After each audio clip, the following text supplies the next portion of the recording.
How's it going, everybody? Welcome into the Skyline Sports Podcast 2026 NFL Draft live show. I am Jack Hartman, joined as always by my good friend, my co-host on the West Coast, Nick Normand. Nick, how you doing today, man?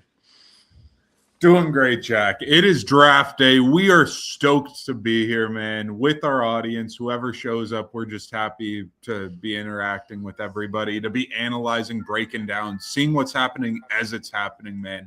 The draft, it's Christmas for every single fan base in the NFL. We're just excited because we're all getting new players, man. Every single player, we're going to convince ourselves, dude, this could be a game changer. This could be a dude that changes the fortunes for our franchise.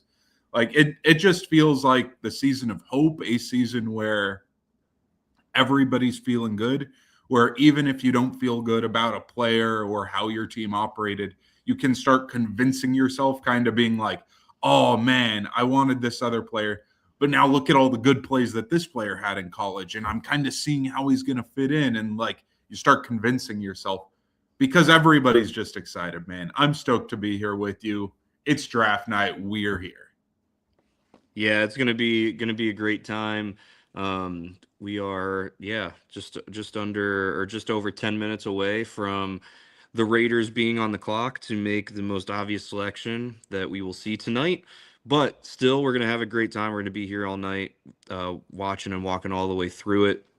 A couple things that we're gonna, just sort of talk about here before we get going. Nick, what are some of your top question marks, top questions about this draft, the first round specifically here tonight that you're intrigued to see, the answers here this evening? Mm-hmm. So the first question I have, what player with things falls out of the top 12?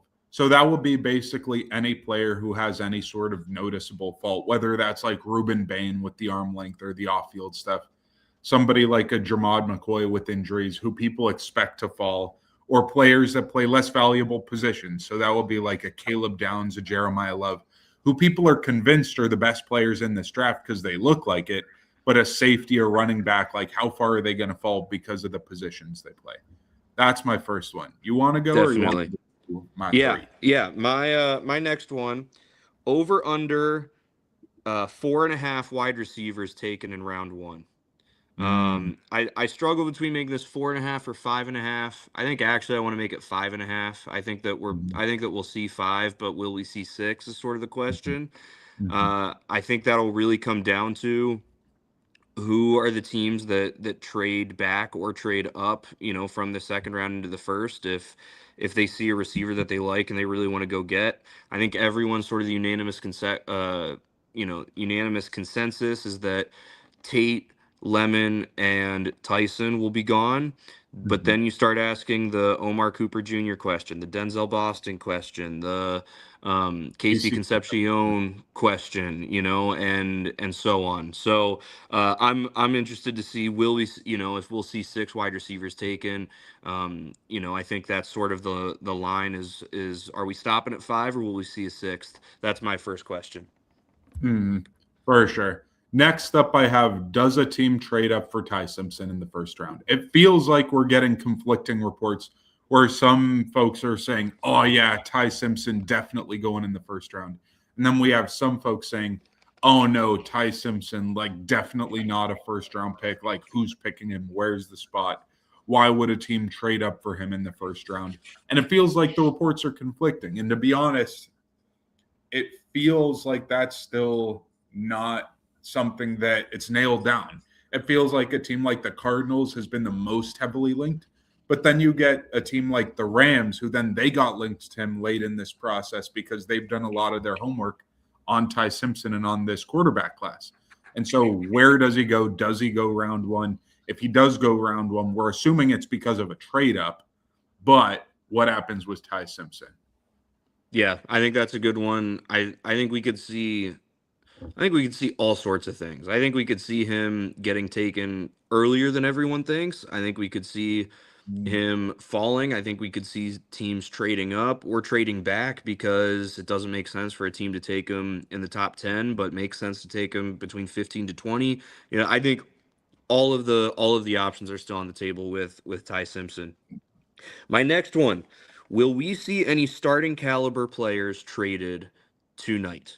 And the Mm, reason I'm the reason that I'm thinking about that is because I've been thinking about the Cowboys specifically. And I've been thinking about the Cowboys, if they do move up with Cleveland, right? From 12 to 6.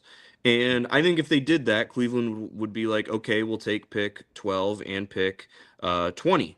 And I don't think Dallas will want to do that. But the reason they want to do that is because they want to get an offensive tackle and they want to get a receiver. Would Cleveland be willing to go, okay, we'll give you 6, you give us 12, and George Pickens, right? We talked, over the last couple weeks about, how it may be time for the Steelers to move on from TJ Watt, right? Is he dealt as part of some deal this evening? I mean, that would be really surprising to me, but also it could happen. And I think there's some other guys that might be on the table because picks in this draft are weird in that they're not super highly valued and they're not super undervalued. They're mm, sort of like right in the middle. And so I think teams are not going to be quick to give them up to move up, but also aren't going to be quick to want to hold on to picks either. It's sort of this weird tension between the two. And so we might see some players get involved there with trades. mhm. For sure. And that sets up my last question really swimmingly, which is how much do teams want to hold on to their 2027 picks? Because we've heard a lot of, oh, yeah, this team wants to move back and these teams are wanting to move up, whether it's the Lions or the Steelers or the Cowboys. Lots of these teams that it's like, oh, they're linked to this offensive lineman or this receiver, or this defender, those types of things. But it seems like every single team we're talking about, every single one of those teams is like, okay, but we don't want to give up 2027 picks. We're okay with finagling around the 2026 picks. But 2027, all the reports are, man, the prospects are going to be better. Man, it might not be as deep, but like we don't want to give up a first or a second round pick.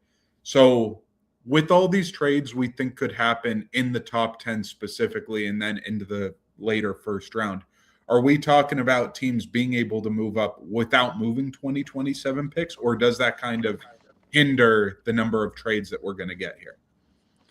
Yeah, I think it's really a really good question because like you said, I mean there's so many everyone's all it's funny how we haven't even started this draft and everyone's talking about the talent in the next one. Mm-hmm. But yeah, would you see a team willing to give up a first round pick next year to move up in this year's draft will be a very interesting question. My Mm-hmm. last question: over under 3.5 trades involving first round picks tonight. Mm-hmm. I think I again, this is something that I feel like could just see any which way working out. I think we could see a ton of trades. I think we could see like one maybe trade just because you have to ask the question, oh, there are all of these teams that want to trade back. How many teams are there that want to move up? And if they do, if they are like, you know what, you want to trade back, you came to us, we'll consider it. Who are you agreeing to move up to go get? Um so I think that could be any which way. I have no pulse on the number of trades we'll actually see. I think we could see way below this. I think we could see way above this. It really could go either way. Mm-hmm. I'm there with you where the number of trades is really tantalizing. It feels like we could get a lot of micro trades. And when I say that, I mean a lot of like just trading up 2 slots here, 3 slots there, flipping spots, just 1 spot down. Like it feels like there could be a lot of those smaller trades just because I think a lot of teams are scared about getting jumped. Where you Hmm. see a team like the Steelers, who it's like, man, we want an interior offensive lineman. And then you have a team like the Chargers right behind, where it's like, we want an interior offensive lineman. So they're bundled up right together like that. And it's like, do the Steelers want to move up potentially? But do the Steelers need to move up so the Chargers can't jump them to be able to get that interior offensive lineman? And it Hmm. feels like we could see a lot of smaller trades just for positioning purposes, because I think there are a lot of teams that they like the players in this draft, but they want to get to a spot where they feel comfortable with the value, where they feel like they can get the player they want in the slot they want. Yeah. Okay. We've got a few minutes here before we Mhm. get going and the first round begins. and the Raiders go on the clock. I think, real quick, do you think that the Raiders will take all 8 minutes to submit their pick, or do you think, because it's so obvious that we'll actually get through that one quick? I think the Raiders are one of the few teams that would take their pick immediately. Just Yeah. because the pick's taken a long time is because the NFL front offices of like the league wants to be like, we want more time to run advertisements. We want people to stay on the edge of their seats.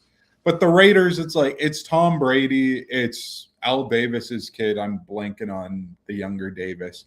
But Mark. like these are dudes that Mark Davis, it's like these are dudes that like, do they really care what the league thinks? Do they really care about like, oh, the league wants us to be nice about ad times? It's like, no, we're just gonna pick our dude. And so I would hope that they pick him, they get this thing moving along. Them cutting it down from 10 minutes to 8 minutes a pick will hopefully be able to make it move along as well. Mhm. But it could be a while if folks just this first pick's on the clock and it's like, okay, Fernando, get your suit ready, get ready for your pictures. The Yeah, calls have been made, and it just feels like everybody knows what's up with that one for sure. for sure. Okay. Last thing. Top three players that you're intrigued to see what happens to them tonight. Mm-hmm. So first one for me, that'd be Kenyon Sadiq, the tight end out of Oregon. He's a player that one, he's a tight end, and tight ends aren't typically highly valued. But this is a draft that doesn't have a lot of blue chip players. So what that means is he viewed as a blue chip player, even though he's at a position that's less valued? And how high does he go? And Hmm. also, he's a tantalizing weapon. We just saw two tight ends go high in the first round last year. Both of them produced really efficiently, really quickly. And the year before, we saw Brock Bowers, who was a stud, sensational, best tight end in the league, basically as a rookie. So I think Sadiq, for a team like the Rams, for example, or the Ravens at that 13-14 spot, if they feel like, oh yeah, our offensive coordinator is going to be able to draw up plays to be able to get this dude open, I think that it's really tantalizing to go from like, oh man, this dude had 300 yards one year in college to, oh my gosh, this dude might have 1,000 yards his rookie year. Like I think he has that much variance as far as production straight away. Hmm. And where he lands, I think, really matters for that production, especially early on. Gotcha. My first, Jermod McCoy. I think there's a chance that we see Jermod McCoy go where we would expect him. I think because of the lack of depth and talent at the corner position in this draft. I think also we could see him get the Will Johnson treatment that we saw last year, and he falls, into the second round. I think there's large variance there, and so yeah, Jermon McCoy. Who's your next? For sure. My next one's Jordan Tyson. He's a dude that the tape says he's a top five sort of player, but the injury history, the way this draft is sort of set up, it feels like he fell down the board a lot because of the injury. But then it feels like slowly as the process went on, everybody started saying, wait a second, but he's so good. Oh my gosh, he's so talented. The player that you get on the field when he's on the field seems like a sure thing stud number one receiver. And so that injury history, do they hamper him? What team takes a shot on him? Is he going to be a number one on that team or a number two? All of those things I think shake out into being a really interesting player to team fit wherever he lands. Definitely. I've got another wide receiver, and that's Omar Cooper Jr. Mm, Omar Cooper Jr., I feel like he's a receiver that it's like, yeah, he'll go tonight probably, but also how far up does he rise? Like I think that he's between wide receiver 4 and wide receiver 6, somewhere mhm, in that range. It's sort of like he's in a grouping with Concepcion and Boston. But at the mhm, same time, I've seen some people that because of the injury concern with Tyson, because of the type of receiver that Makai Lemon sort of profiles to be, that Cooper mhm, might be the third receiver off the board tonight. And so I think there's a chance that that could happen. So I think anywhere from like pick 11 to pick 32 could be the range for Omar Cooper Jr., just depending on who feels good about him and doesn't feel good about somebody else. mhm. For sure, for sure. A lot of the wide receivers, I think, in this draft are really intriguing. And speaking of Omar Cooper, we're talking about Fernando Mendoza being that number one overall pick. Like, I think whatever wide receiver lands with the Raiders, that's going to be really, really interesting. Because who's going to be that dude to pair with Mendoza? That's not Right. my pick for my third player because that's not a nailed down dude. We don't know who the Raiders are going to pick. But it Right. feels like the Raiders are going to go pretty high with the wide receiver in the second or third. My last player, though, I was kind of split. It's more of an archetype between two dudes. That would be tackle Monroe Freeling and tackle Max Chionicher. Both of those dudes, I think, are really, really high ceiling sorts of offensive tackles. They both profile to be able to be left tackles, which is a rare thing in this class. And I think they're both dudes who have really struggled with how many snaps of football have they played. And so are they going to go into a situation where they're going to get to play football? Or are they going to go into a situation where they get to start immediately or be on the bench behind a vet like Elaine Johnson? And I think wherever they land, that's going to cause a lot of variance. Because could you take a raw tackle like that and plug them in on the Steelers or on the Jets or on a team like that? Or do you need to sit behind Elaine Johnson? It really matters for tackles like that. Yeah, I had sort of a similar thing. Monroe Freeling and Caden Proctor. So Oh, yeah. you talked about Freeling and Hianichor already. So I'll talk about Proctor, and it's a similar thing. And there's a wide variance about where this guy may or may not go. Apparent like some people were trying to find a way to mock Freeling and Proctor like all the way up to 6 with where Cleveland is. Others are like, nope, he's back tail end of the first round. So I everything that you say, but include Caden Proctor in that list. I think it's also worth noting right now, Cam Hayward and TJ Watt are on stage with Commissioner Goodell right now. And so the idea of Pittsburgh trading TJ Watt after after having him walk out on stage, probably probably unlikely unless they get, the deal of a lifetime. But I do think both of the other edge rushers, though, are on the table with the Steelers. There were the reports a couple of days ago about Herbig, about Highsmith. Personally, in my opinion, I'd prefer to trade Herbig just because he's a terrible run defender and Highsmith is a good run defender and a good pass rusher. And I prefer to have 3 down sort of edge rushers. And with TJ getting older, like I think it matters more to have those sort of edge rushers.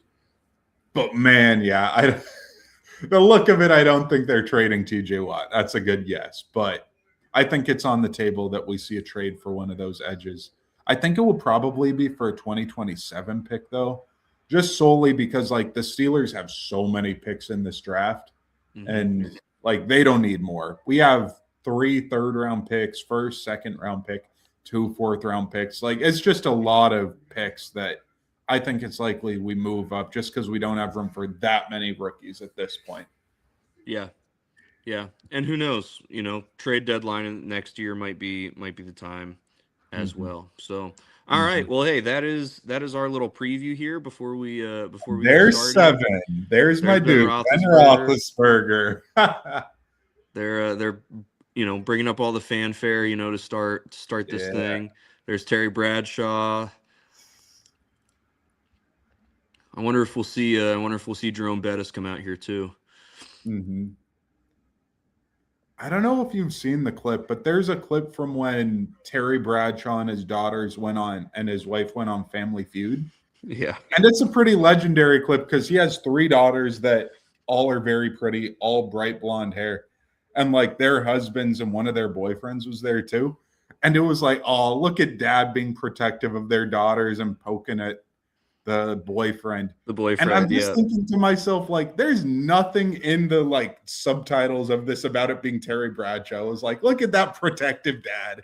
And I'm like, That's do you know funny. who this is? And then you go down to below and look in the description, and it's like, no, that's Terry Bradshaw. Thank you for Yeah. pointing it out. He's a legend for sure. Yeah. Yeah.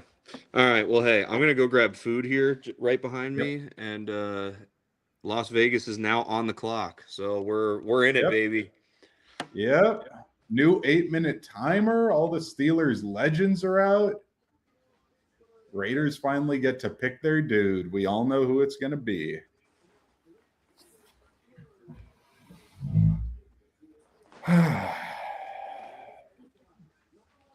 Just get to kick back, relax.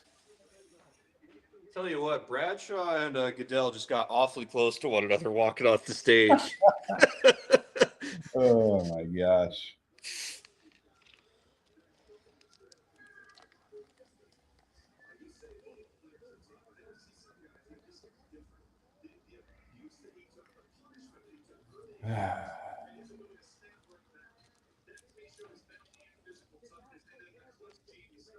I mean, Fernando probably already got the call. Like, Fernando probably got the call weeks ago. Let's not get it twisted. Like the moment the Raiders knew they had the number one pick, they yeah, were probably like, "Oh yeah, Fernando, like we're gonna take you. Here's our playbook. Here's what's going on."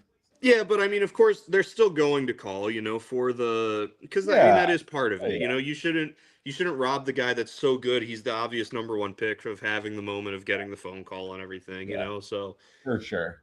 But yeah, they're showing the family just sitting there like they're just waiting to see it come up on the screen, and we're 6.5 minutes left on the Yep, pick. yep, yep, and yep. If I'm the Raiders, like I really wouldn't feel bad about picking a bunch of Indiana dudes. Like you get late into this class, you get later into this class, and it's like, oh yeah, Elijah Surratt, pick him up. Oh, Kalon Black, yeah, pick him up. Oh, Pat Coogan at center, like Yeah. get Well, him they as your just backup center, your starting guard. Like, I just feel like just grab Indiana dudes and make them comfortable at this point. D'Angelo Pons. Yeah, yeah, yeah.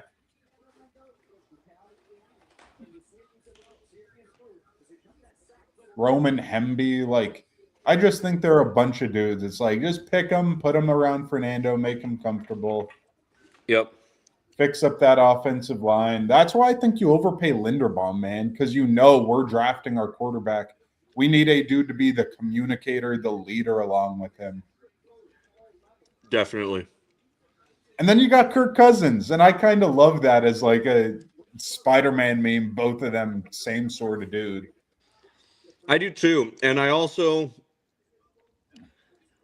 really hope that Vegas doesn't ruin Mendoza by having him play day one. Like, Yeah. why go get Kirk Cousins just to be your backup? Like, Mm-hmm. let him mentor from showing him on the field what it looks like, not just in Mm-hmm. the quarterback room. Yep.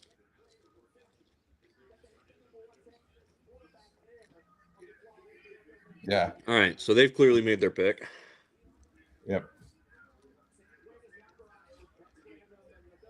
Clock's still moving though. I got a question for you pertaining to one Kirk Cousins.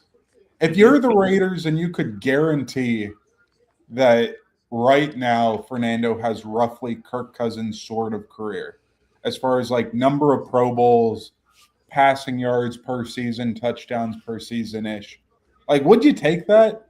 Like, because Kirk Cousins was good for a number of years. Like, I know it's not a superstar top five dude, but Kirk Cousins was really damn good. Yeah, I think you do, because I don't look at any of the teams that he was good, not great at, or that he was, good, but the team didn't, succeed farther. I don't look at any of those teams and think Kirk Cousins was the thing holding them back. There were other things holding them back. I think Kirk Cousins, if he'd had a roster around him when he was in Minnesota, similar to what Sam Darnold had around him this past year in Seattle, I think you could have seen that team genuinely, compete. And Mm-hmm. so yeah, I think you take it. Mm-hmm. I'd agree for sure. I just think the Raiders have been stuck in the middle of nowhere for too long. Like Derek Carr, I think's really comparable to Kirk Cousins, and I think like they're all really similar. Like I think Derek Carr's actually pretty similar to Fernando Mendoza as well. Carr's shorter, but man, if you could just have a dude be steady and you build up that offensive line, you just don't draft busts. I think you feel good. And the Raiders were very nice to us. They didn't drain the clock all the way down to zero. They didn't Mm-hmm. take it immediately, but like they didn't burn it all the way down. Yeah. Imagine being the one guy in the room that's like, "Hold on, guys, are we sure we want to do this?" Imagine with 3 minutes on the clock, though, and a team comes in and they're like, okay, we'll give you two this year, two firsts, our first next year, our first the year after that. Like, here are 4 first round picks. Like, do you do that? I think you do if like somebody comes in with a crazy offer, but Well, I think it definitely also depends on the team because I think after what happened last year with Jacksonville and Cleveland, yeah, teams aren't going to be as quick to trade up without thinking about, okay, what is this team actually going to be next year? yeah. There we go. Shocker, shocking information. The bet cashes. People just made like 3% on their investments, man. Yep. All Uh, right. So the Raiders take Fernando Mendoza. Again, we knew this was happening. We saw it all coming. What do you we were just talking about it a little bit, but still, now that it's officially official, what are some of your thoughts? What do you think that Vegas needs to do, to help him, the rest of this weekend and moving forward as well? looking at it, I think the top things I would do if I'm the Raiders and catering to Fernando Mendoza. One, he has Linderbaum, like we were saying. There's a center for you. He has Genti. He has Kubiak. I think the first thing you do is build up that offensive line and that run game just so all the pressure is not on him. He has Kirk Cousins as a mentor. Like I think right now, outside of it literally just being the Raiders, it's a really good incubator. Like if you just put on instead of the Raiders uniform and everything, if it was like the Packers and it was the same roster and everything, I think we'd feel really good about this. Where I think literally the only thing is like it's the Raiders. Do we trust ownership? Yeah. But the coach, Linderbaum, the running game with Genti, I think that like there's a really good shot for this to be going solid at least pretty early here. Mm-hmm. Definitely. All right, the Jets are on the clock. Mm-hmm. Last time, do you think they're going Reese or Bailey? I think they're going to be critics of him either way because I think that Reese people are going to be like, oh man, you guys can't develop a dude who's not a designated pass rusher. Like, what are you doing? And then you take Bailey and it's like, oh man, you didn't want to draft a better player. What are you doing? I think it's probably Arvell Reese because I think that just the local insiders in New York are more convinced of that, and I align more with that. And I think that we're talking about a player who's the higher regarded player and a player who I think the coach wants more. And if the coach wants him more and it's the higher regarded player, we're talking about a player that like Madden would think is better. And we know the Jets value Madden a lot. And I think that it's just the type of player that the Jets would invest in for better and for worse. So I'm going to go with Reese at this point. Okay. I'm going to lean Bailey. And the reason that I'm leaning Bailey is because, unfortunately, I don't think that Brad Holmes has a leash, even though he should, right? Like, and I think there needs to be drastic improvement this year, and I think that Bailey is the better plug and play prospect. So I'm going to say Bailey. And the pick is Okay. in, so we'll find out here soon. Yep. They're getting this thing to move along a little bit. It's going to come with pick 3 that are we going to see a trade or not, or what's going to happen. But there is a new New York Jet that was just drafted. Let's see who.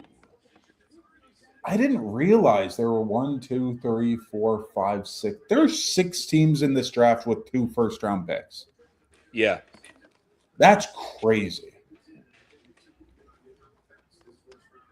Do you think we'll see any teams that currently don't have a first round pick that trade back in? I don't think so. The only spot that I'm really convinced that there could be movement on in a situation like that would be Seattle with the 32. Just because everybody and their mother knows that Seattle needs more picks because they only got 4 of them. And Right. so I think Seattle's that prime spot where it's like, oh, you're the Jaguars or the Colts or a team like that just wants to get your dude. And I think they'd move up into that sort of area. Sure. But I don't think we're going to see a team move up from the second round or something like that all the way to like even 25. Like I think we could see movement into that area if it's like a Ty Simpson, like a Cardinals, or I think the Rams even trading up for him at this point, even though it's not an all-in sort of move on this era. Hmm. Hmm.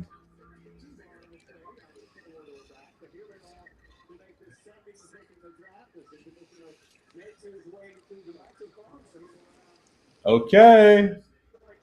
Come on.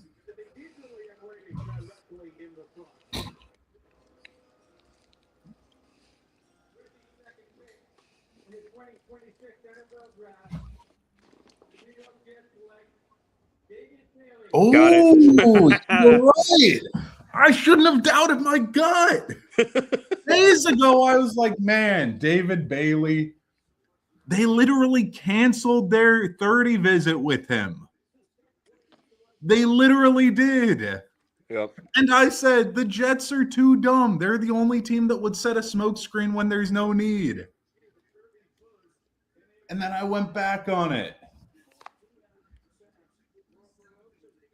Another That dude who said, like frame. it's one of those things that 15 years from now, we might be looking at it and we might say that Arvell Reese is a better player than David Bailey. Mm-hmm. But I think we're probably 3 years down the line of saying that Reese has been developed enough to be able for them to be at the same level. And we know that the Jets don't develop well. And, if anything, this is maybe them recognizing that and making a decision because of it. David Bailey, I just don't think was this caliber of player. Like personally, I prefer some of the other edge rushers to David Bailey. Not that I drafted them this high, but like I just didn't love David Bailey like this. Like he's not Abdul Carter to me at all. Like that's just not who he is. But the Jets got David Bailey. Instant edge rushing production, speed. You don't need to worry about third downs. Jalen, what's his name? Johnson, who they traded. What's his name? Who was Johnson, who they traded to the Titans? Was it Jermaine Johnson? Jermaine Johnson. Yeah. Jermaine Johnson replacement immediately. We could see a trade up here now. Cardinals are on the clock, and I Arvell Reese know. is there. I think this is where you could see like a Kansas City or even a Dallas if they wanted to get aggressive, a Saints. Oh, I did not know this. Mm. The Jets have 3 coaches on their staff right now that were on Stanford's staff when David Bailey was at Stanford. Oh, I did not know that. interesting. I didn't That know is that either. interesting. That makes a lot more sense. I never heard that. Yeah, I didn't know that.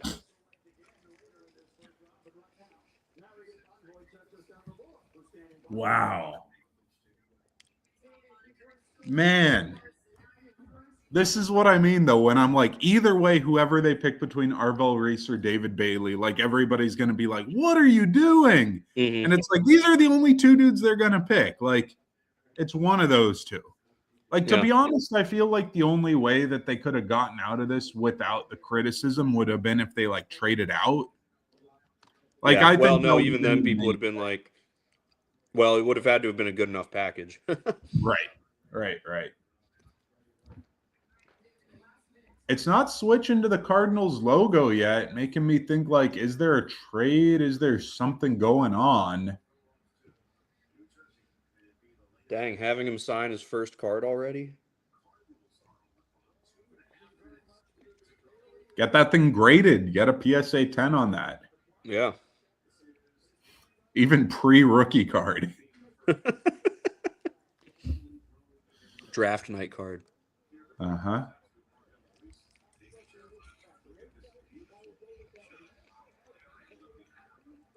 Cardinals logo is up.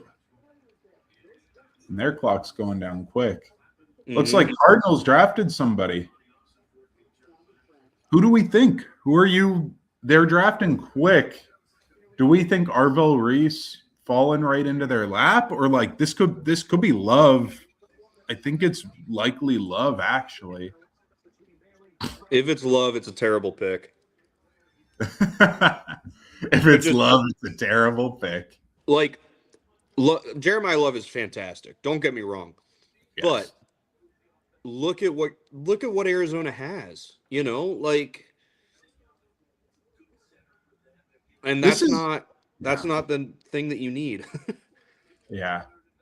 I'm there with you too. Like there were people I was arguing on line with folks recently when I was like saying because some people were projecting that they trade back to 12 and then up to 6 again. And I was like, no. Why would they trade back up to 6? Yeah. And then they're like, but they traded back up to 6 for Paris Johnson a couple of years ago. And I'm like, well, one, that's an offensive tackle, the first one off the board. And two, that's a team that had their quarterback in Kyler Murray that they believed in back then. You're not trading back and then trading up when you don't have a quarterback, let alone any of a semblance of a team right now put together. Yep. Arizona's pick is in. It is. So here's the thing about Arizona. Because Bailey went, I feel good about them taking Reese. Yes. If Reese had gone, I would have said don't take Bailey. Mm-hmm. Now, CC Maui Noah, I think this is too high for him. But at the same time, if you need the offensive tackle, which they do, and he is Badly, a lot of people recognize as the best. So I still very much believe CC Malino is going to fall, especially when there was that report about his back and assist and something, or herniated disc, I think it was. Yeah.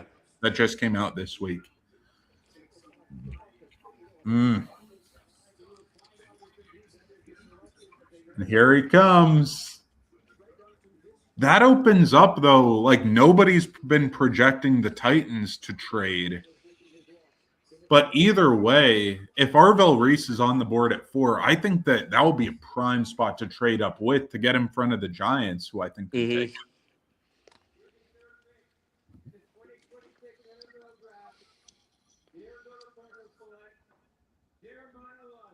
They did draft Love, brother. They did. So let's talk about this. Yes. So by taking Jeremiah Love, 3rd overall, you are committing $13.1 million to him every year for the next 4 years. Yes. That makes him the 7th highest paid running back in the National Football League. While you don't have an offensive line for him to run behind, you don't have a quarterback to take the snap and hand him the football, and you don't really have a defense that can keep you in the game so you can afford to run the ball instead of having to be pass happy. Like, yeah, I just don't. Yeah. I just don't get it. When if you draft Arvell Reese with that, he would be getting that same money because it's the 3rd overall pick. He'd be getting the same money as Jeremiah Love, but he would be like the 35th highest paid edge rusher, and you would be getting him on a bargain. You're not getting Jeremiah Love on a bargain by taking him at pick number 3. No, you're not. I think this locks them into Simpson probably at 33 or trading up for him. Just because think about the young core actually of Ty Simpson with Jeremiah Love, and then you have the why am I blanking on their Marvin Harrison Jr. and Marvin Harrison Jr. and Michael Wilson. Literally, like you have an everything you need offense, and you just invest in the offensive line and just keep throwing dudes into the offensive line, and your offense is good to go. Like, I think this could become the Falcons, where it's like if the Falcons just had a quarterback. But if the Falcons had taken a dude like Jackson Dart last year instead of doing the weird Penix stuff, I think that we'd feel a lot better. Like, imagine Jackson Dart in that Falcons offense. Yeah. I think you feel really interested because you have a great running back. a really interesting tight end, a wide receiver. I think this offense could be really interesting if they get the quarterback and the offensive line figured out, which is a big if. Right. But the weapons right now are really intriguing. Yep. So Tennessee is on the clock. Yep. Are we living in a world where there isn't a single top 10 pick traded? I don't think so. Arvell Reese, I think if he slides past the Titans right now, I think a team needs to get aggressive for Arvell Reese about now. Nobody was expecting him to be available at pick 4 or later than this. Not a soul was, really.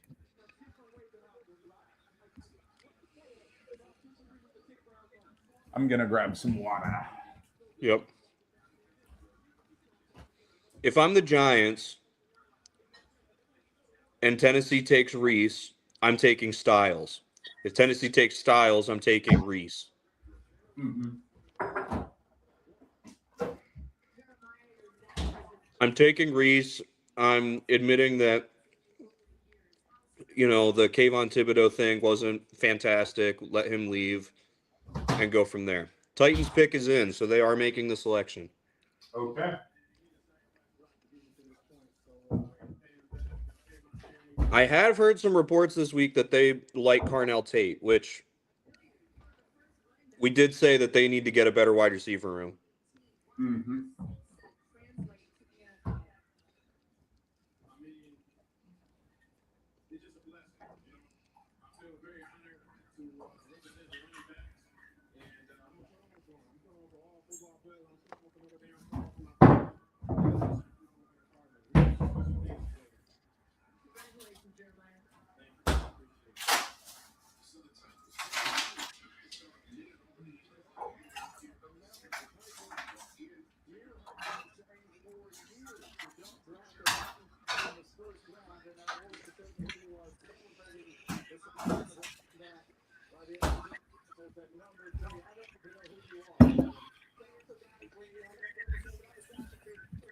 Other question we need to ask. With Love getting taken at 3, what's going to be the thing that makes Mel Kiper flip his lid here tonight? True. Could be a lot of things is the answer.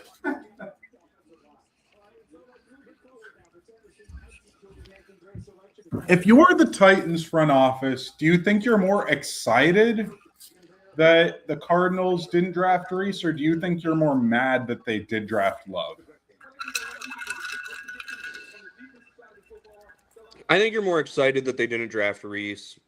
I mean, I'm watching ESPN's broadcast. I'm seeing they're showing inside Tennessee's war room. I'm seeing Robert Saleh there.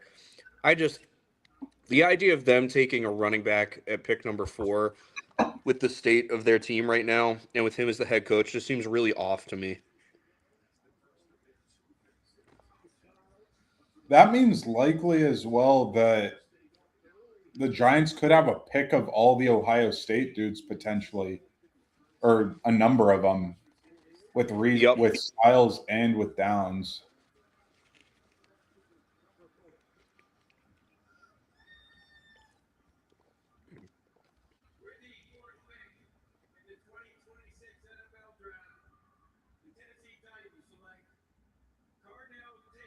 Carnell Tate. Wow, at 4. At 4. And Arvell Reese slides. Dude. And he slides. They wanted to get Cam Ward help, and they did. But, man. Wow. All the Ohio State defenders are available right now at 5. That's crazy. One. So here's the thing. When you think about teams moving up now, the Giants aren't going to trade with Dallas. Mm-hmm. So then who is it that they might trade with? The Giants or Dallas? The Giants. You're talking about teams now trying to get aggressive to go up and get him. I don't think the Giants trade. I think that the Browns now have a ton of leverage to trade out at 6. Because all the dudes are available, potentially. And I think the Giants have their pick of everybody. The Giants have their pick of everybody they would want outside of maybe Love. Yeah. Because I don't think And with both of these guys going this early, like I feel like Tate being available would be the one thing that would keep Cleveland from trading back. Now I don't know what reason they would have not to. We might see they might be able to get Reese or Styles and then still get Caleb Downs at 10. Yep. They could go Reese and then go Downs. And everybody was like, man, if they go Downs and Styles, you feel good. How do you feel about them with Reese, man? Yeah. Nobody thought Reese was going to get to them, and he's sitting on a platter. Giants pick is in already. Teams suck at drafting. The Titans, man, going Carnell Tate at 4. I know they wanted to get Cam Ward help, but man. And like we've talked about, it's such a deep wide receiver draft. Like I think about it this way.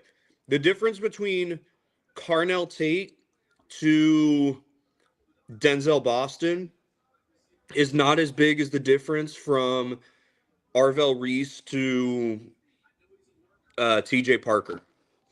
Yeah. You know, like completely. The Giants now with their 2 top 10 picks have to be salivating. Man.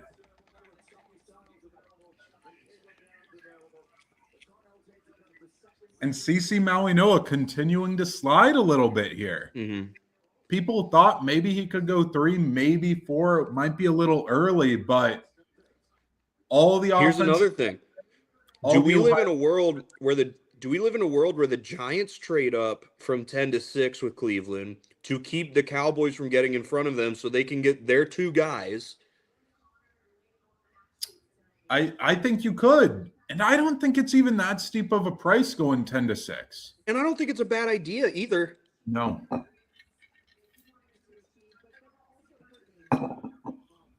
Wow. It's taken a long time for this Giants pick to pop up, man. And I don't think the Giants should trade out of here. They got all the players on the board that they could want. Not at all. John Harbaugh building through the defense. This has to be a defensive pick, though. If they go like wide receiver here or something, the only offensive player the Chiefs traded up to 6? What? It says Chiefs at 6 on my screen. No way. ESPN hasn't reported that yet. You're watching NFL Network? Yeah. Okay, if they talk about it, you gotta let me know what happened. Or there was no trade thing pop up. But it says Chiefs on the clock at 6 after 5, which means the pick for 5 must be in, and the Chiefs just jumped immediately. And the Browns are out of there. ESPN. And the Browns traded back like everybody thought they would. But to 9. Only a small drop, but do you feel – I think that you can drop and still get Malinois or Freeling or whatever tackle you want at 9, probably. Definitely. Like, you're just getting a free pick, I think, at that point. Yep.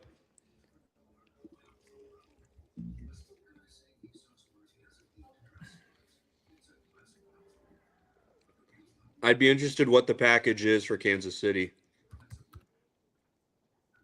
And interested who they traded up to get. Yeah. Let's see if we can find it.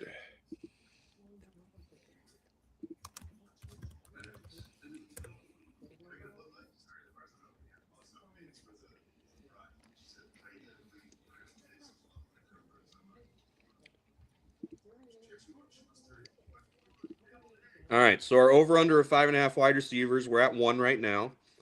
And our over-under 3.5 trades, we're at 1 right now. So, yeah. I feel good if I'm Kansas City about trading up to 6 because you lock in getting a great player, whether that's Downs or Reese or Styles.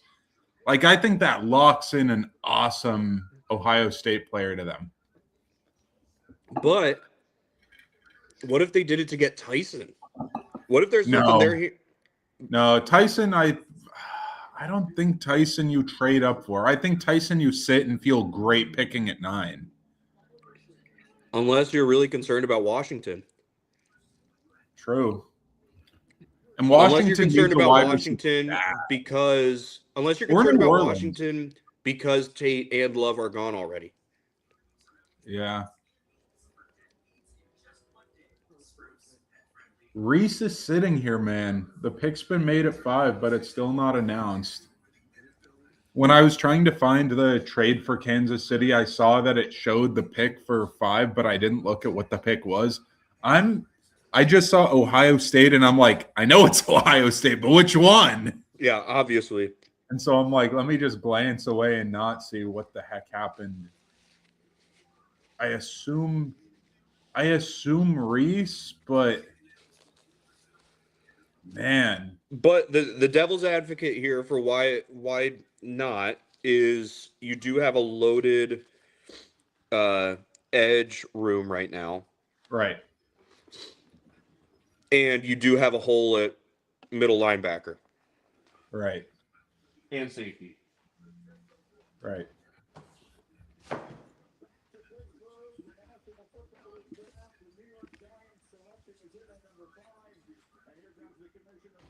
right, here comes Goodell. The Chiefs apparently traded their 3rd and 5th round pick in this draft. Man, that just really goes to show how lowly viewed this draft is. Like, can you imagine last year moving up from 9 to 6 and not having to give up higher than a 3rd round pick? Man. Yeah, surprising. Let's see what the Giants are doing now. I think Nate, you have I to agree with you. It's, Nate, welcome to the show, and I agree with you that there was no reason for Arizona to take Jeremiah Love. It was a poor decision. mm-hmm. I like the Love pick better than I do the Tate pick. The Tate pick's way worse in my eyes. Okay, yeah. No, I agree with you there.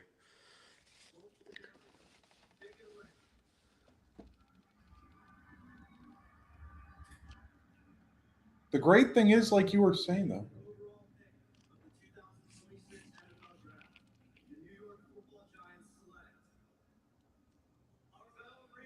Arvell Reese to the Giants. Wow. So that means Kansas City not expecting Arvell Reese to be there, but having all the other great Ohio State defensive players with Styles, with Downs, or if they want to get their pick of the wide receivers not named Tate. Wow.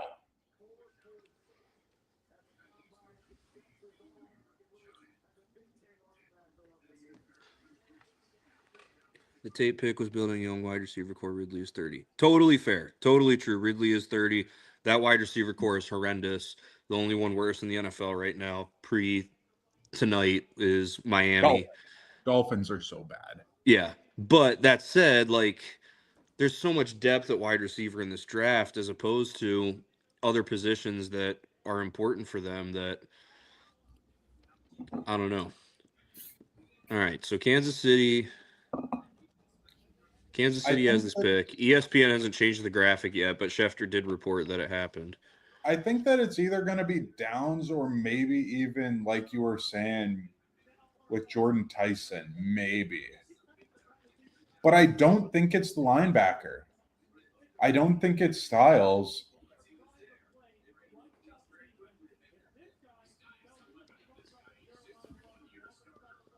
The Giants now, they got to trade Thibodeau, man. Yeah. They have to trade Thibodeau. And you can get a good return for him. You can get probably more than a second, I would think. Do you think they trade him tonight?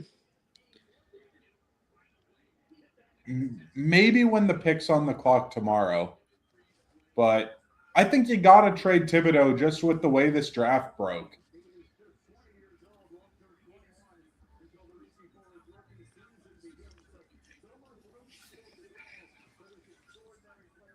I'm just thinking did the Chiefs trade up for Downs, or did they trade up maybe even for Bain because they need pass rush? or right, Maui Noah. I I don't mean, think you their trade up for tackle Maui. position. Who do you do? Yeah. I just think that Maui Noah you don't trade up for probably. But I feel like it's a defensive pick for Kansas City, and they value the versatile DB and the pass rusher the most. They had Tyrann Mathieu, who was a great player for them. They had Chris Jones, who of course great. I think that's probably where you got to go if you're Kansas City. But maybe you're worried about the wide receivers since the Titans took one of them, and you really don't believe in your wide receivers because of the off-field stuff. If you're Kansas City, you got to get these picks moving. Yeah. Chiefs pick has been in for a little while now. Yeah.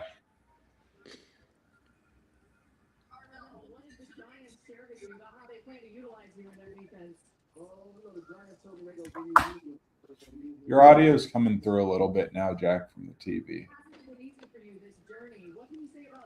Is mine? I don't think so. I just mean I'm hearing the audio from your side some. Yeah.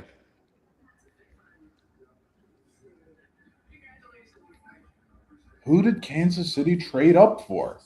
If Reese was on the board at 6, I think that would guaranteed be it.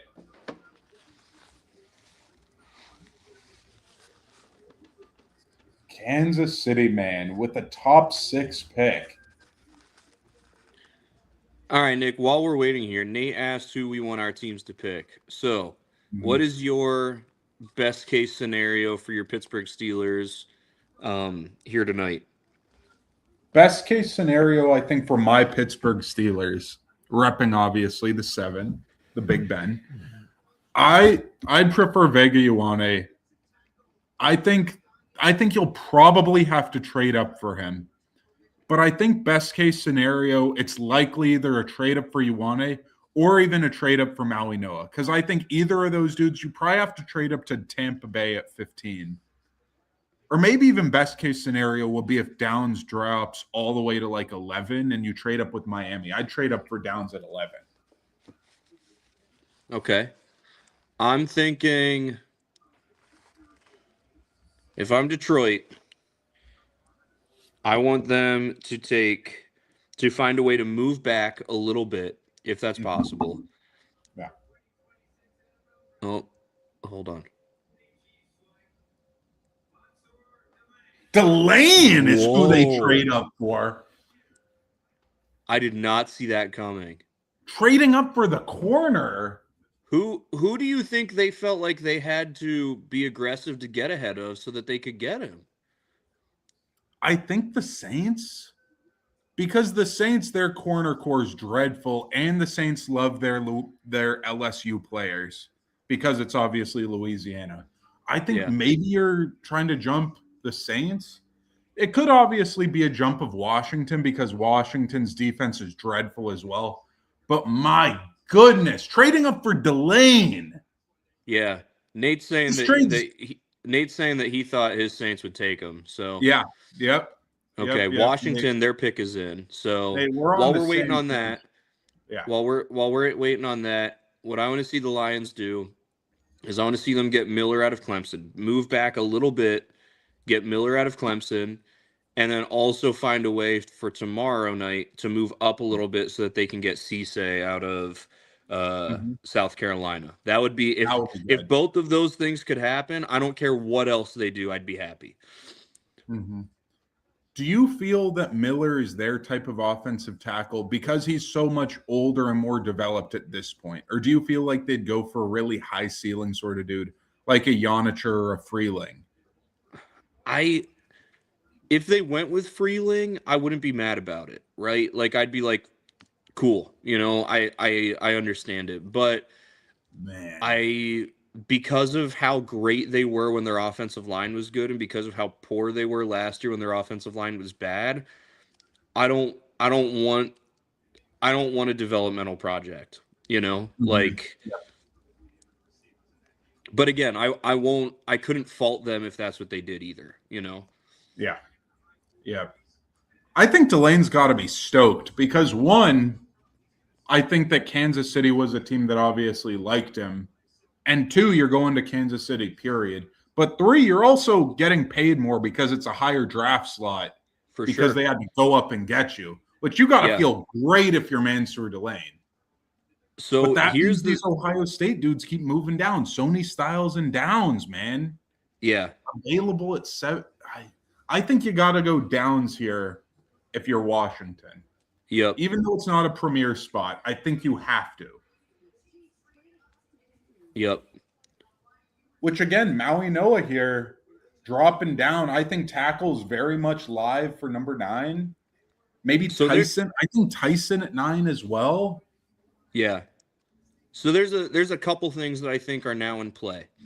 Mm, One, I think the idea of Jermon McCoy getting drafted in the first round just it became way more real mm, because of Delane going that much higher. Even though he mm, probably went to the same team, but now you're going to have teams that are antsy, right? mhm. Because you thought he was going to last longer and that there would be more teams that would pass on Delane before he got taken. You might now see teams that are like, "Oh shoot, we can't afford to wait." The other thing that I'm interested to see, we still have not seen a tackle get taken, Yep. but we're going to see a run of them here soon. And the Yes. question is, when does it start? Um, Yes. so, yeah. Nate, who do you want your Saints to take now that Delane is off the board?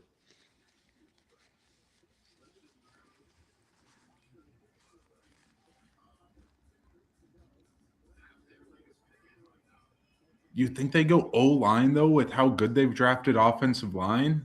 They have their pick of them right now, assuming the Commanders don't go. Yeah, yeah, yeah. I think Downs or Styles, whoever Washington doesn't takes a great pick. I think Tyson even. I think having another receiver with Olave.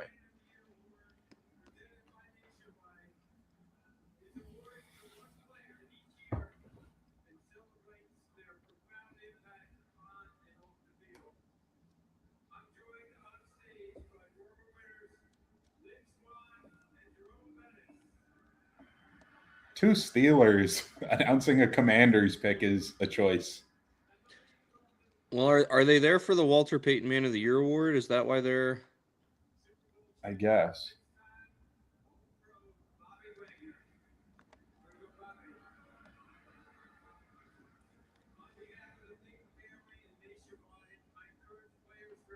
Yeah, Walter Payton Man of the Year. Yeah.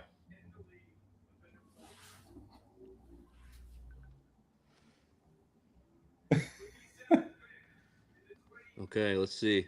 We got to go Downs here, I think. Styles over Styles to Downs. Washington.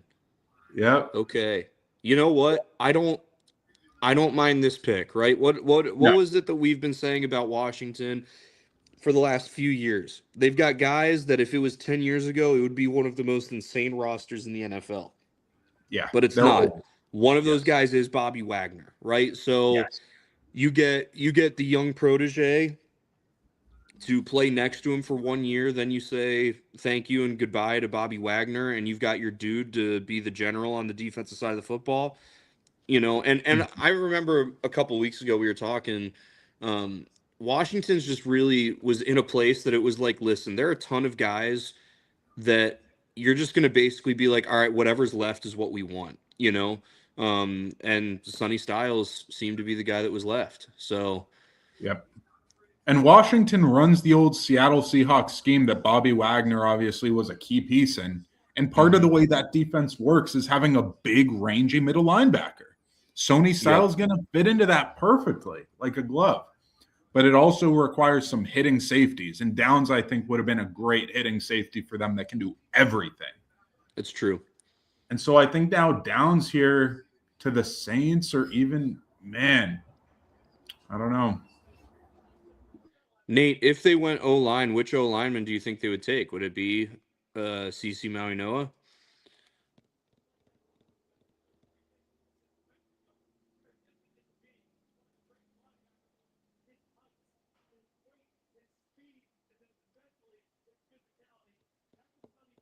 New Orleans pick is in. I think even if you're the Browns, you could double trade down. For Like, sure. I think the Browns could trade down from 9 again. Like, if the Browns traded down to 17 with the Lions and the Lions went up and got Maui Noah, I could easily see that, I think. You know what, though? If you're the Mm, Giants right now, you're terrified. Because right mm, now, it's set up that if Downs doesn't get taken by the Saints, you might be able to get him and Reese together. But the biggest thing stopping you, if the Saints don't take him, is the Cowboys trading up with the yep, Browns yep, and swiping him from you. yep. And But that's we'll see another what the one of Saints these do micro. first. This is another one of these micro trades I was talking about, though, where like first trade we saw 9-6, and could we Yep, see 9 down to 12? It's these small trades for getting positioning. for Right sure. now, it's a lot more of positioning and not big jumps.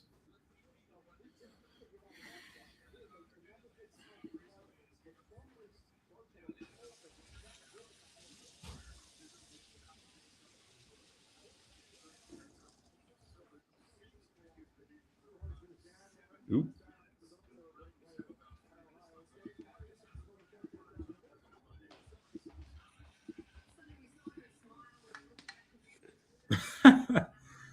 uh, I was just looking at NFL trade rumors, and the first report I see, despite drafting Arvell Race, the Giants are not intending to trade Kayvon Thibodeau. And I'm like, sure you aren't. Of course not, Giants. Oh my gosh.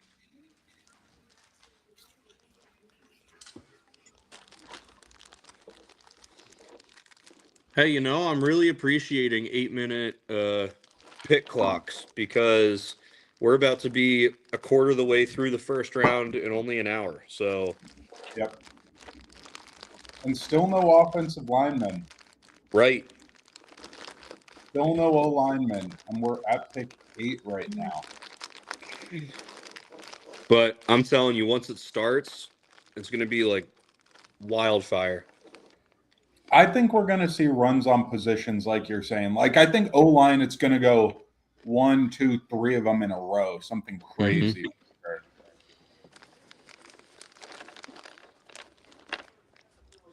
Yeah, if Maui Noah goes here at 8, I expect Fano to go at 9.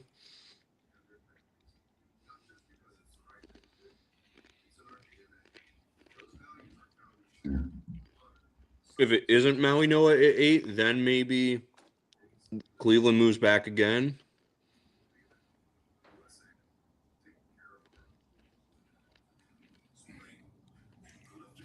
Downs here continuing to drop so far. Jordan Tyson, I think, great player, of course.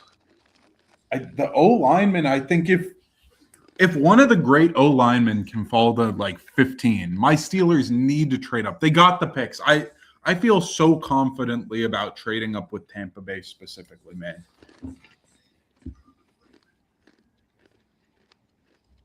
If you're the Rams right now, because Tate went so early, do you start getting worried about wide receiver and having to move up, even though you had 13 and it feel like was a lock you'd get the receiver you want? See, if I'm the Rams, I'm thinking that it isn't bad if we have to take an offensive tackle. Alaric I just don't Jackson's think they going into the want. final years of his contract. You know, Yeah. I just don't think they want to. I think the Rams really want a wide receiver, and if one's not there, I think I don't know what they do. Maybe Sadiq, like that's a spot I think Sadiq will be so fun in.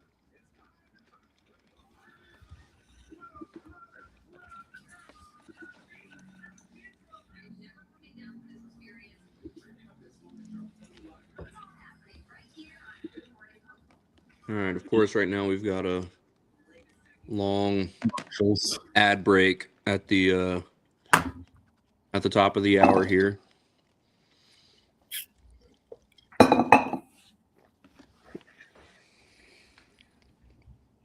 Mm.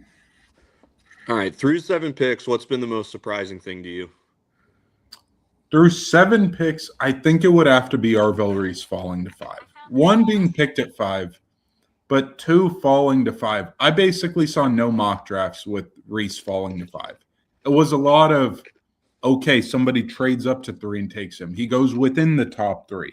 Oh, he's available at 4, and oh yeah, the Titans got to grab him. Robert Saleh wants a defender like that.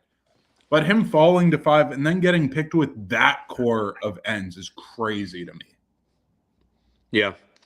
I would say to me, it's, mentioned in the same breath, but the opposite side of it. And that's that the Titans took Carnell Tate. Yeah. Like, I know some people talked about it, but that seemed like one of those, you hear these crazy things the week of the draft just to get people talking and get people questioning things, but isn't actually going to happen. Sure enough, it did. Yeah. Here comes the Saints.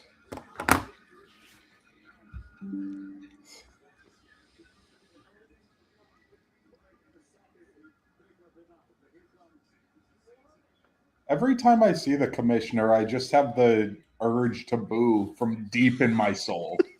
Like, it's just primal urge, man. I find it so funny how every year that's the case, but I'm like, I can't think of the terrible thing that he did to like be like, oh, No. yep, it's worth it. No. It feels like what's it called? Okay, commissioner.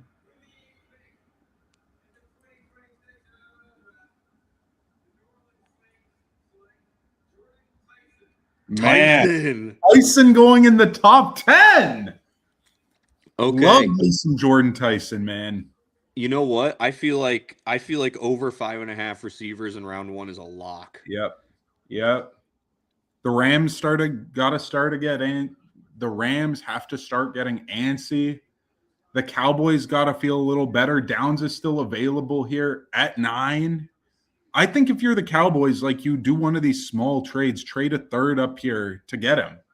I think if you're the Giants, you trade up one spot just to make sure that the Cowboys can't. Yeah. Which seems crazy, but like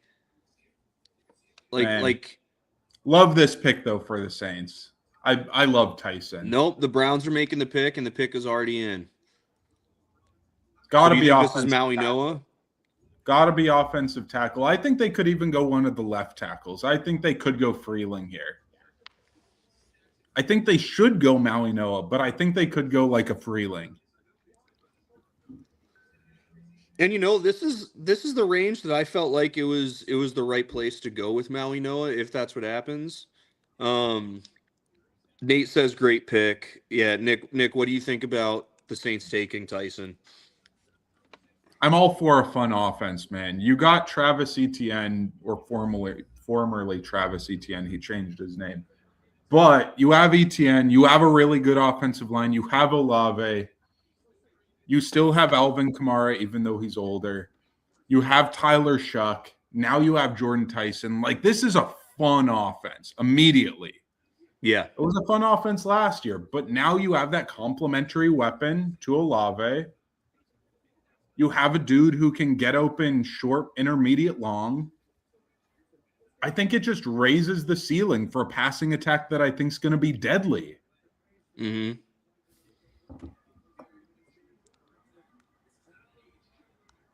All right, so Jordan Tyson does not fall because of his injury. In fact, I feel like he gets taken a little earlier than we would have expected.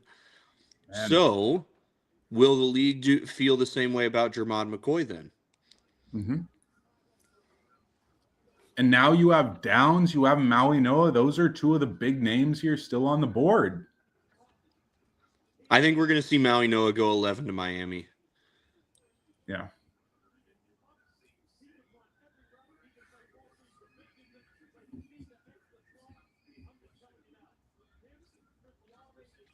But if Maui Noah goes to Miami, Downs goes to the Giants, who does Cleveland take? Freeling? Yeah. Yeah, I think they do.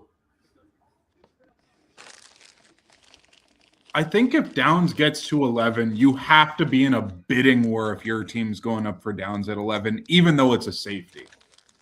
Like, because I think Downs guaranteed the Cowboys would pick him at 12. I think you need to if he's there at 11. And I think Miami will be taking calls. At the same time, though, if you're Miami, you have 2 first-round picks, and you have so many places you need to get better. I don't think you trade if you're Miami at 11. I think you do for 2027 picks. This is where I think the 2027 thing comes into the equation. They have a lot of picks this year. But I think if you're Miami and you have a team like, what would it be? Like in the 20, like if you have a team like the Eagles at like 23, do the Eagles trade 23 and a future first to come up and get Downs, to have be a stud on your defense? Yeah.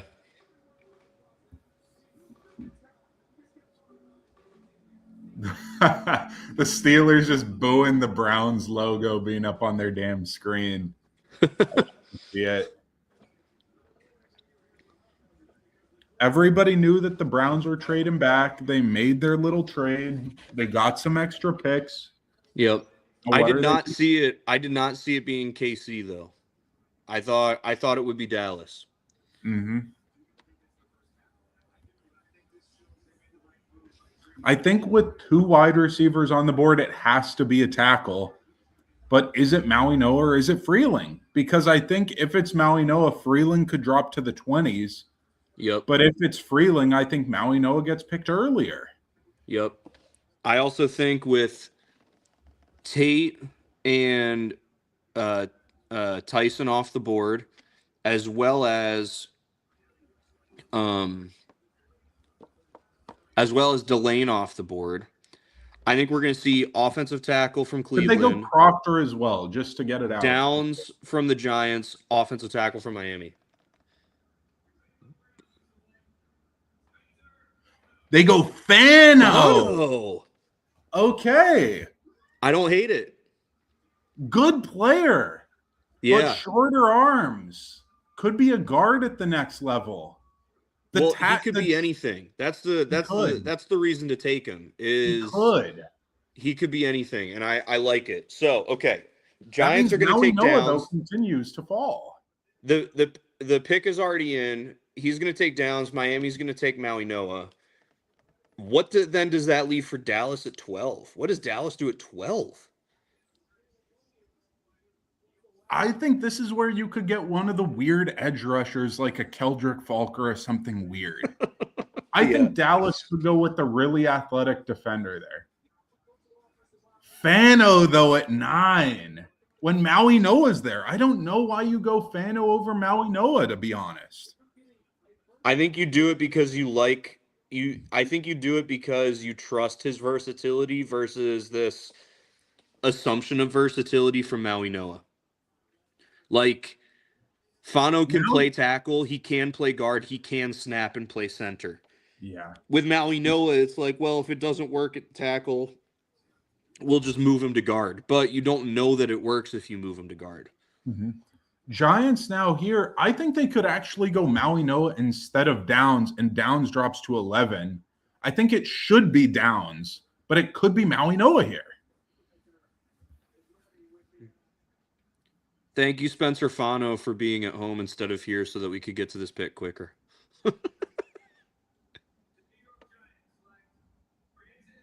They go Maui Noah. They go Maui Noah, brother, and Downs drops to 11.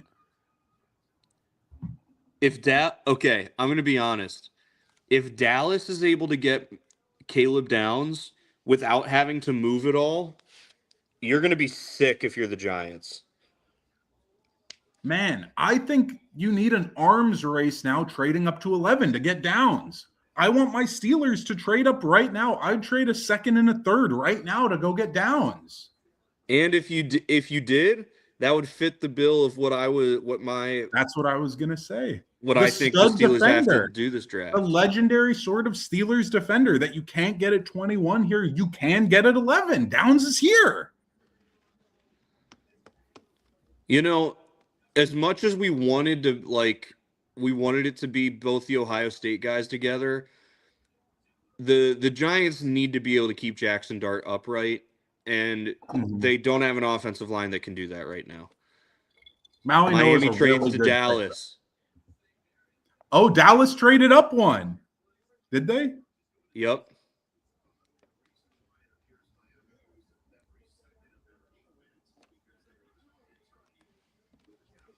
Yep.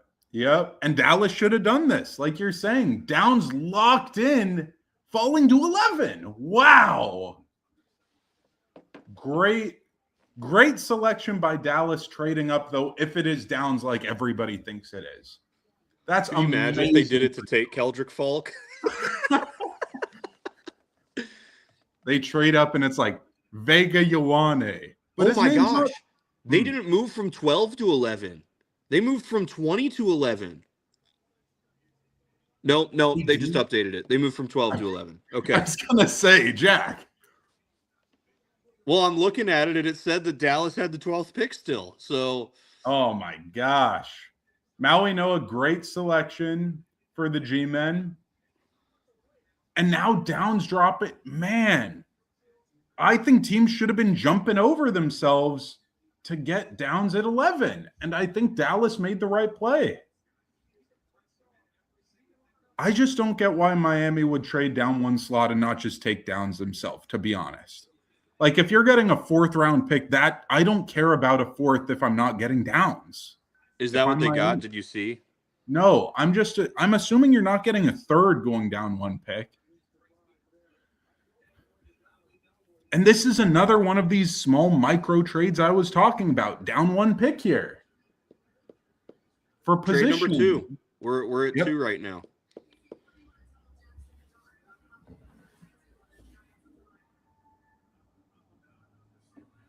If we're at 2 trades right now, I think we will get over 4. But who's to say? Because again, for every team that wants to trade back, there needs to be a team that wants to move up. So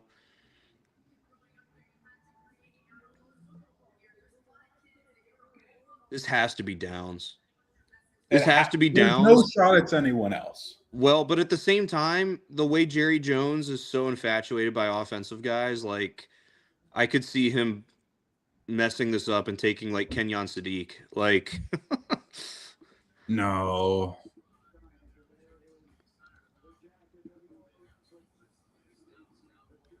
Steelers fans booing the Cowboys. I wanted 12, my 177, and 180. So is that 2/4 or 2/5? 2/5, I think. Okay. Like, I just don't care about 2/5 because I think you just take the great player in Downs, man. Unless you want to take an offensive tackle, and you know Dallas isn't going to do it. I guess. If you're Miami and you're like, we want Monroe Freeling, Dallas is calling us because they want Downs. We don't want Downs. We do want Freeling. We know they don't want Freeling. They want Downs, and they're willing to give us stuff so that they can guarantee it. Yeah. I just think you can get Freeling at like 16 or something like that. And like, why not trade back to like the Panthers or something and then trade up from 19 and get Freeling from there? Because I think you could get really, really good value moving back further. Because 2/5 does it. I just don't care about 2/5 that much if I'm Miami. You need a lot of dudes, but you need great dudes too.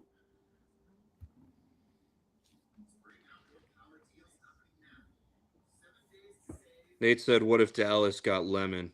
That would be, that would also be so Dallas, right? Like, I think though Miami now can do the double trade back thing too. Miami's at 12. I think you trade back for a team that wants Lemon in front of the Rams. yeah, I think that's ripe if you want to trade back to like a Jets, another micro trade to 16 to hop in front of the Rams for Lemon. yep."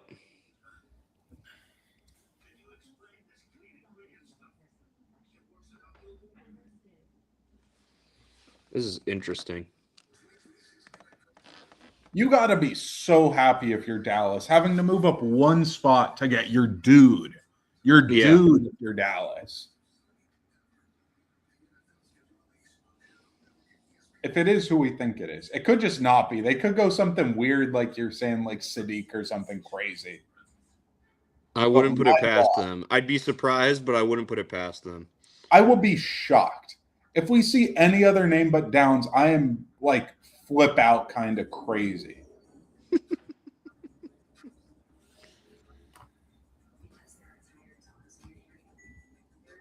I got to get the charger for my laptop. Sounds good. Yeah. Where is it?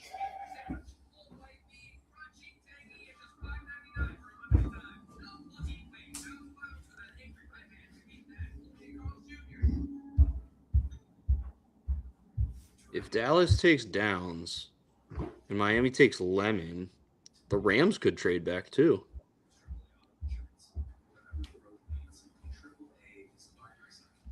I mean, imagine if the Rams like moved back to like 18 and then got like Omar Cooper Jr. That would be great too.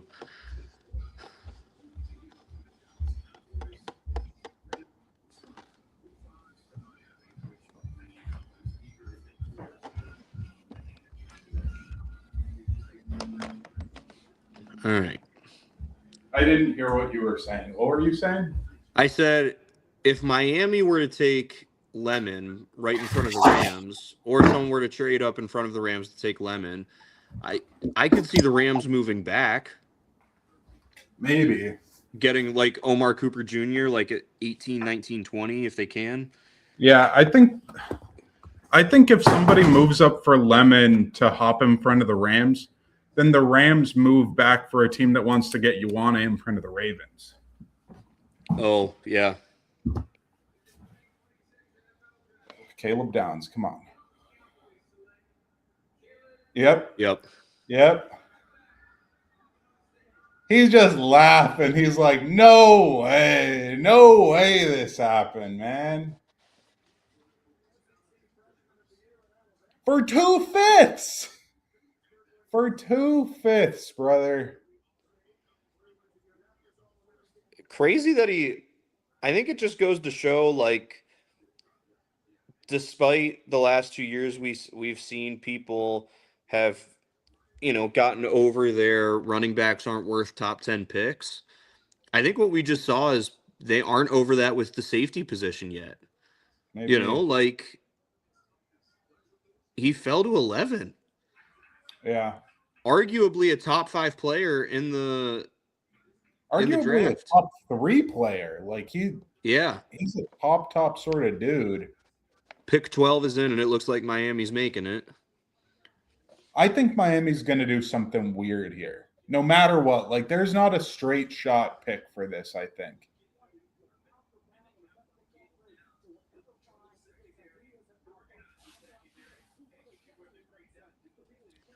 I'm thinking I don't know what I'm thinking. I'm thinking Lemon or Freeling. Yeah. I think this could be a Keldrick Falk spot that they just look like silly for picking him. Like I really hope not. I think they do something weird, man. Dallas got to be stoked right now, man. And you didn't have to move off your 20 pick at all to get Downs. Crazy. Man, you get Downs and you're going to be able to get another defensive impact dude at 20. Yep. Crazy. I could see them doing. I could see if Dramon McCoy gets to 20, I think Dallas does it. You think? An injured corner to go with all the injured corners they got? Yeah, but he looked good at his pro day. He looked healthy at his pro day. I mean, by that, like. Yeah.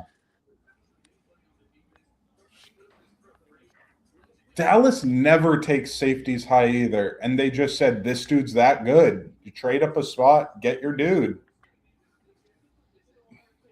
All the Ohio State dudes gone by 11, like we thought they'd be. Wow. I thought they'd be gone by 10. Yeah. I thought they could be gone before 10 even. Yeah.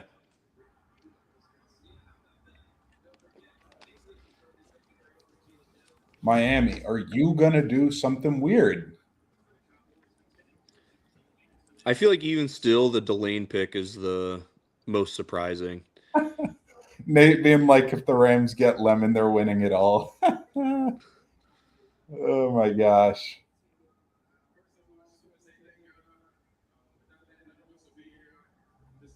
He just looks like a Dallas Cowboy too, man. That dude's gonna be so good. Is it just me? I feel like every year I see Dallas's, like draft room, and I'm like, it looks dumb. Man. It looks like a little conference room on the Death Star, like Did I ever tell you the story? I don't know if you remember the draft in 2020. So like early COVID, when yeah, everybody was in boxes for the draft. Basically, like everybody in the war room for Dallas, it was like, oh, Jerry's by himself and he's doing this from his yacht. yeah, His yacht was off the coast here from Santa Barbara from me when that was happening. He was literally yeah, like offshore from me making the picks for the Cowboys for the NFL draft that year. And I yeah. had no idea till it showed up in my newspaper like a week later. But man, here comes Miami. Who's it going to be?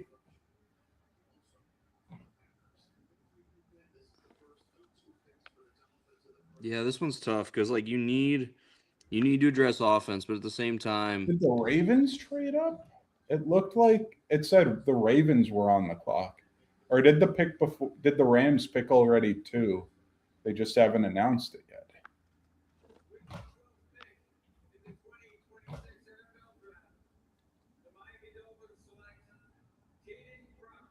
They go Proctor. Proctor, Huh.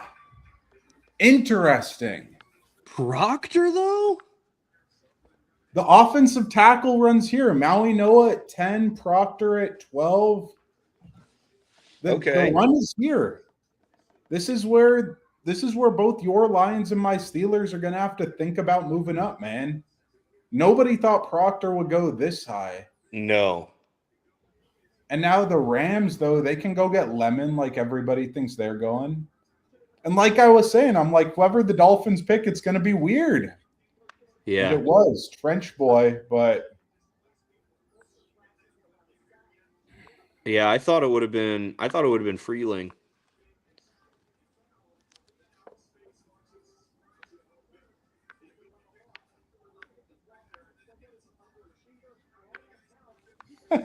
seeing the highlight of Proctor catching the ball and running down the sideline is so funny, man. The Rams pick is already in. Yep.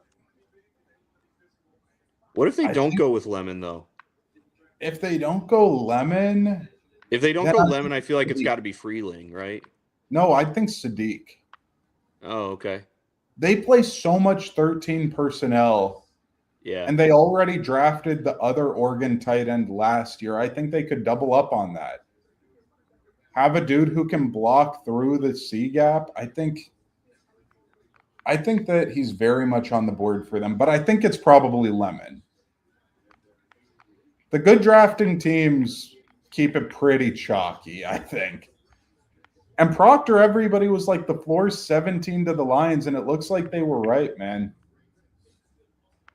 I'm glad that the Lions aren't taking him. He was just so hot and cold.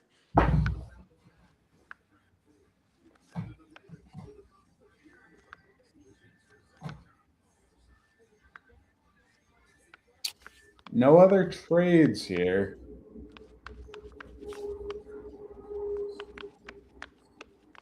If the Rams go Sadiq, that locks the Ravens into Ioane, I think. Yeah. And If they that'd be don't, then the frustrating. then the Ravens have a decision to make. And I think if the Rams don't go Sadiq, Baltimore goes Ioane or Sadiq, and then Tampa Bay takes whichever of the two that Baltimore doesn't. Yeah.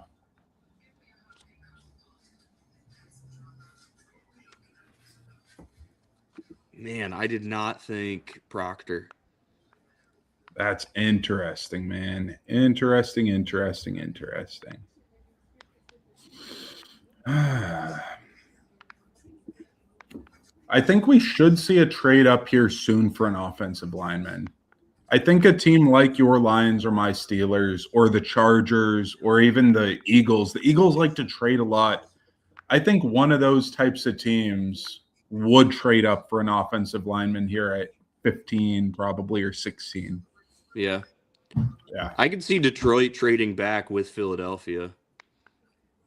Even though Philly will probably take an O lineman, you think that you'd trade If back if thinking, Detroit if Detroit really if Detroit loves Miller and Freeling, like yeah, I think they could move back to 23 and still get one of those two. yeah. Even though this draft has been weird overall, I don't feel like there are any players currently who have dropped particularly far. Like, who No. are the big droppers right now? Like Lemon, somewhat, but people think Lemon's going to go here at 13. This is the slot. Yeah. I mean, there's the case. There's always going to be the case to be made if McCoy didn't tear his ACL, what happens with him, right? Right. And I do think we've seen a few teams now outside of Kansas City who made an aggressive move to go get Delane. I do think we've seen a couple teams that it's like, I mean, corner would have made sense that didn't go corner. You Mm-hmm. know, like Mm-hmm. um like Miami, for example, like Mm-hmm. so Mm-hmm. I think a player who's probably going to go higher than projections tonight's probably Colton Hood. Like you're saying, because Mansour Delane went earlier, because of the concerns about his Tennessee teammate in McCoy. I think Colton Hood could go top 20, probably top 25 here. And I've seen him at 29, 30, 31 constantly, but I think he could go top 25 here. yeah. Oh, Bane's the one who's fallen this far. That's the dude who we haven't talked about. Yeah, and when does he go? Bane could, Lemon or Sadiq could go at 13 here. Bane could go 14, and that's how Ioane falls to 15. If the Ravens go Bane, and they could go Bane. I think the Ravens go Bane at 14. Yeah, but they just invested in Mike Green last year, like This is a different sort of dude than Mike Green, though. Like, Mike Green's a speed rushing technician. This is a power rushing dude. yeah. Like, it's just a different flavor for a Ravens team that needs good pass rushers right now. Well, not Yeah. really, because they have Hendrickson. Oh yeah. Man, I think they probably go Ioane. And then 15, we could have Bane just slide to 15 to Tampa Bay, who nobody thought Bane was going to slide to 15. Yeah, but even if he's there, does Tampa Bay take him? Yeah, I think Tampa Bay needs to. Miami dude staying in state, instant pass rush, player that falls to you. Bane's I'm the tired of dude this who's commercial falling. break. Yeah, you're right. I'm tired of this commercial break. We gotta move on.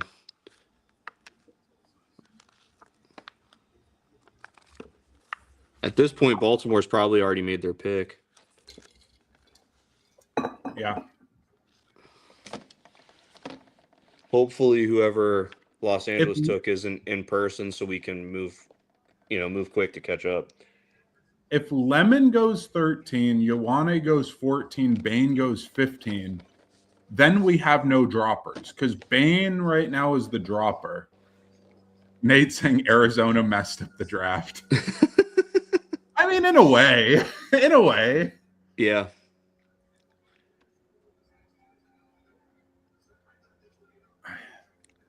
And then Tennessee definitely put a wrench in We things. assume this is Lemon, but the What if- Rams sometimes can do unorthodox stuff.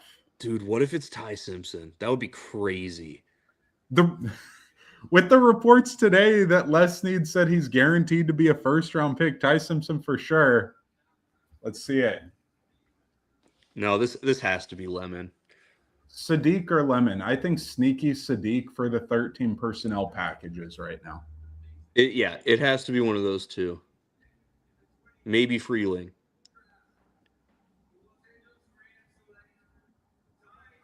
Wow! Wow! What? Les Snead doesn't lie.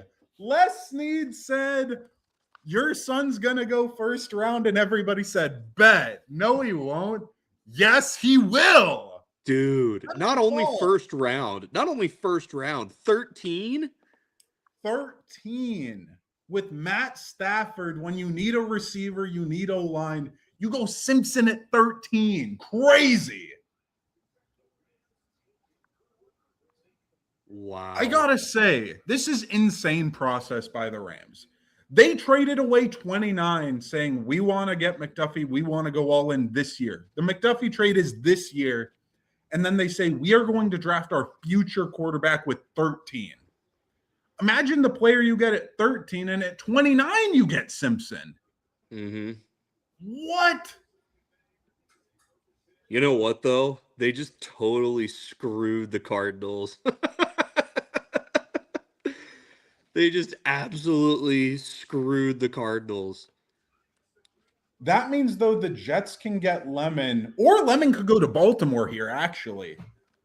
Lemon could go right here to Baltimore. They need another receiver. Wow. The board's broken fantastic for Baltimore. Baltimore can get their guard, their receiver, or their tight end, whatever they want. Or Bain. Their edge. Yeah. Or Bain. Baltimore's got all the options here. And the Steelers got to think again, trading up to 15. What about this? Steelers trade up to 15, draft Bain, trade away TJ Watt after trading up and getting Bain.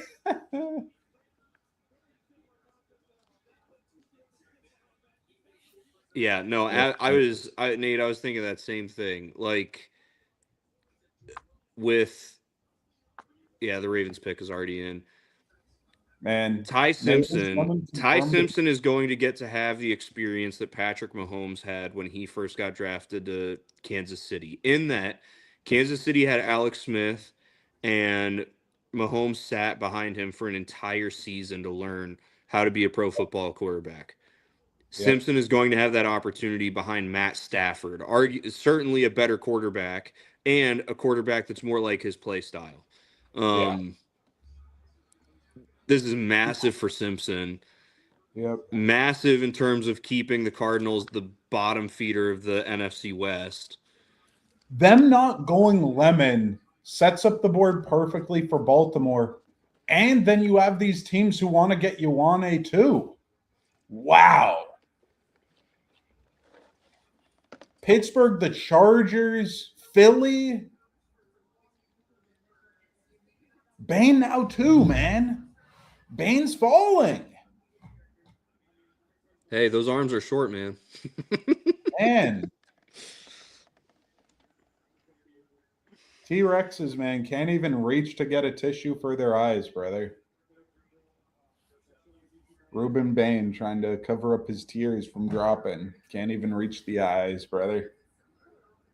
Wow, Rams. Out of left field.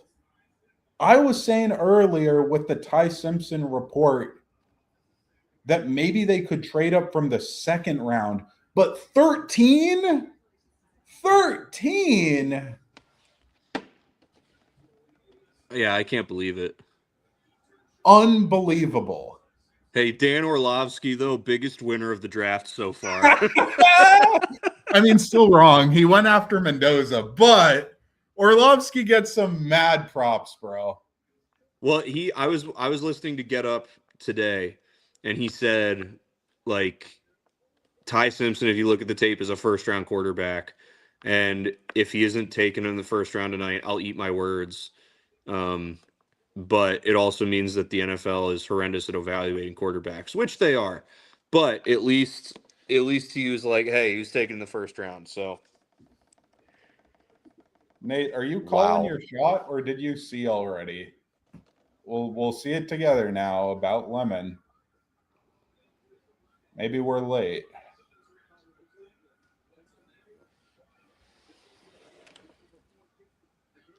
Lemon does fit the short receiver thing that Baltimore likes.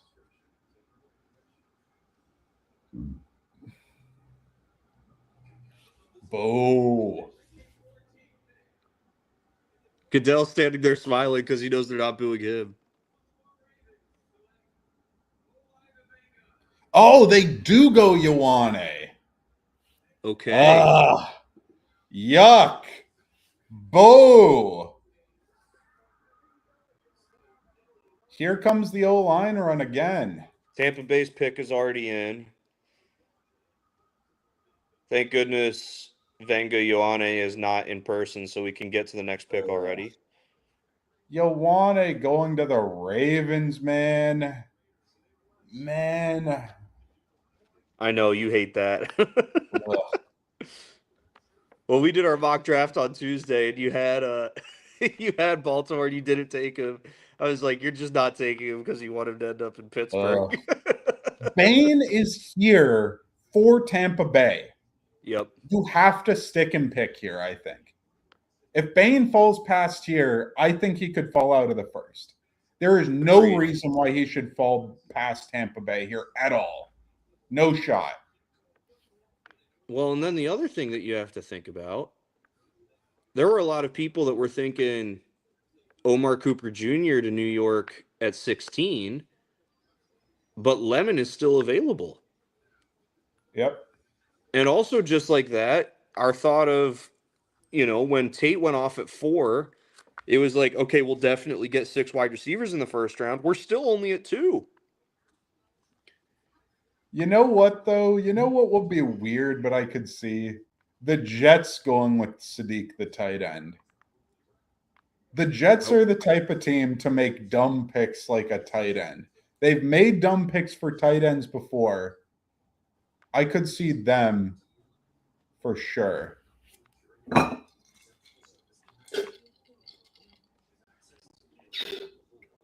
Wow. You were saying that Matt Stafford could be the Alex Smith for Mahomes, just like we're getting for Ty Simpson standing behind Stafford, man. But I think it could be more of a Jordan Love situation. Like, I think Stafford could be there more than a year. And then we get Simpson sitting and sitting and sitting. That it could be that too. And man, that will be tough. Tampa, you got to go Bain here. It's a dunk pick. Like, everybody predicted you to go Messidor because Bain should have been long gone. Okay, so if I had to do a little mini mock draft of the next 4 picks right now. Tampa Bay takes Bain. Yes. The Jets take Lemon. Yes. Detroit takes Freeling. Carolina takes Sadiq. No, Minnesota's next. Oh, Minnesota takes Thieneman. Carolina takes Sadiq. Yes.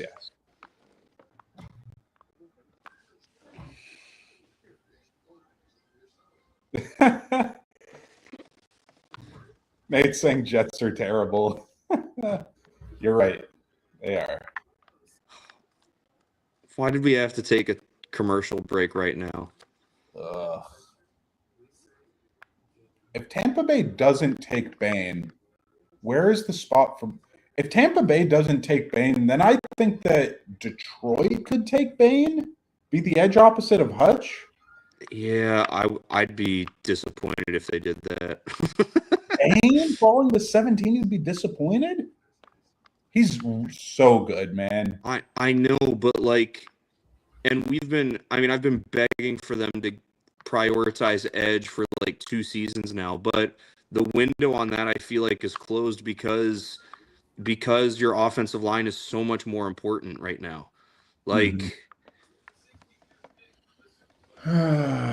Man. Tampa Bay, they picked Kalijah Cansey, who was legendarily short, athletic, shorter arms, but a super athlete. They're okay taking outlier D linemen. I think it has to be Bain. It has to be. I would agree. Bane, Lemon, Sadiq. Yeah. Yeah, I think Colton Hood's going to go higher, man.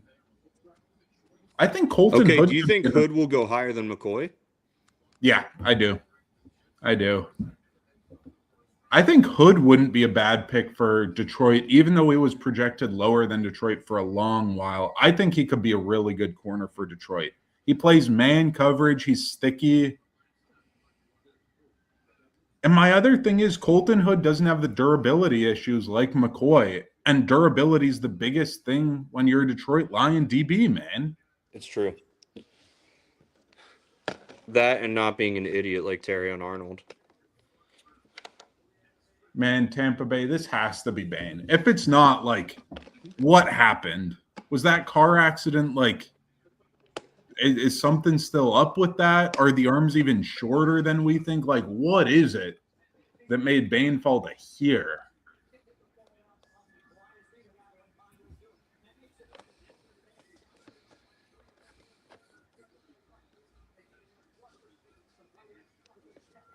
I also just love that Bane's the best of both worlds for Tampa Bay, where everybody was projecting Messidor. But Messidor, of course, the age is the big issue. Bane's a good bit younger, and you still get the high-end play like Messidor out of Bane. So Yep. you get an instantaneous player, and you don't have the big age issue. If the Jets don't take Lemon, when does Lemon come off the board? Carolina, Pittsburgh, one of those two, for sure. If the Jets don't take a wide receiver, we might not get 6 off the board tonight. Mm.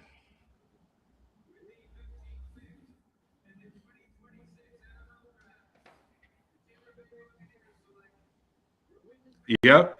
Yep. There goes Bane. Okay. Bane looking mad too, man. He looks like he's at a funeral. Glasses low. I think that's because he's very emotional and Dropped. he's trying not to He show how big of dropped. a softie he is. Man. Bane's staying in Florida. Gets to go to a team that's competitive right now. Dude, the all matching Brown from Bane and his crew, that's pretty dope. I'm seeing two right now. Like, this is where we got to see some offensive line action or maybe another little trade up here. Because right now, looking at Pittsburgh, Chargers, Philly, like those three teams' offensive line, you got to go find a dude. You got to jump in front of Detroit or do something. Because Detroit, I think, could go O-line for sure.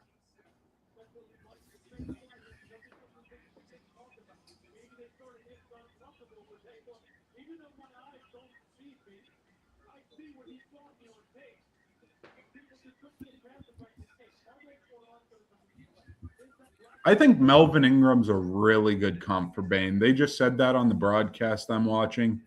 Like, I think that a dude who's a high end, a really high floor power rusher who's gonna provide pressure always, always, always for years and years.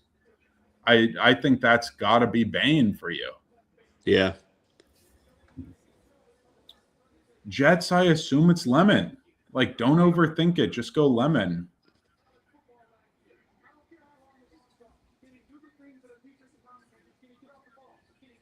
Tampa Bay's got to be stoked right now.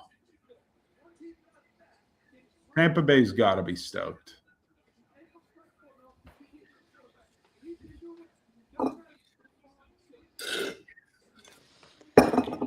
This has to be Lemon to the Jets. Should be. If it's not, I don't think Detroit does. And then Minnesota, I think, could be a solid spot for a trade up for a receiver if Lemon doesn't go here.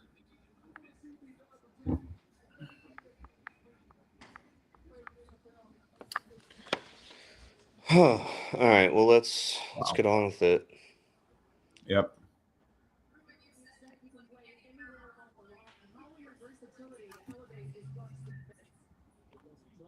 Nate just said no. I wonder what he knows that we don't know yet. Please don't go lemon, he Oh. says. Why? Why, Nate? Why don't you want them to go lemon?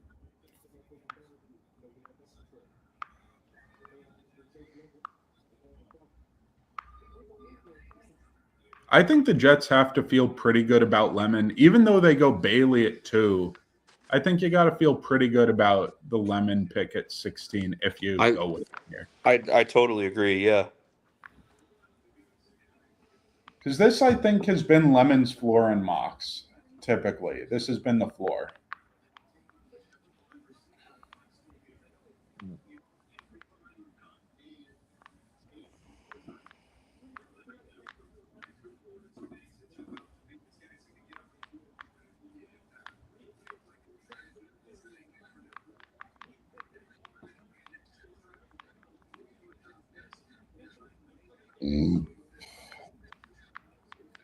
Come on, Jets, do something weird.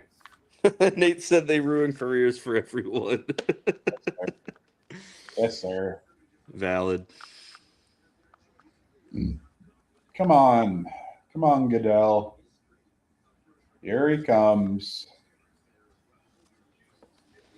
Don't be lemon. Be something weird, because the Jets are weird, man.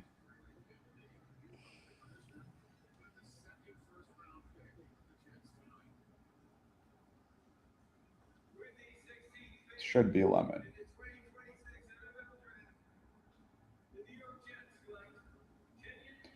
They go Sadiq.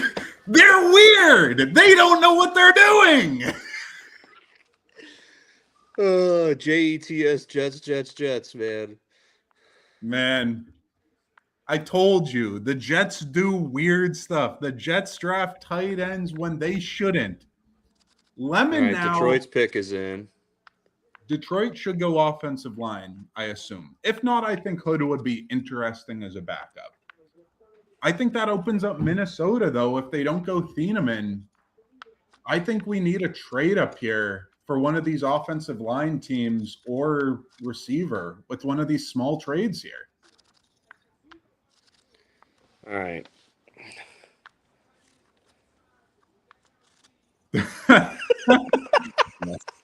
Yes.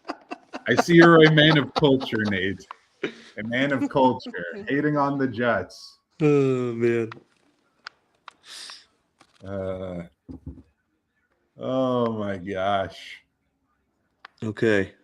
You got to feel bad for Sadiq, too. It's like you could have gone to the Rams. You could have gone to the Ravens. It's tough out here, brother. So you're going to go catch passes from Geno Smith on the worst turf in the league? Oh, man. MetLife, man. Oh, Now you got Detroit here. it'll probably be Freeling. I won't be mad if it's Freeling.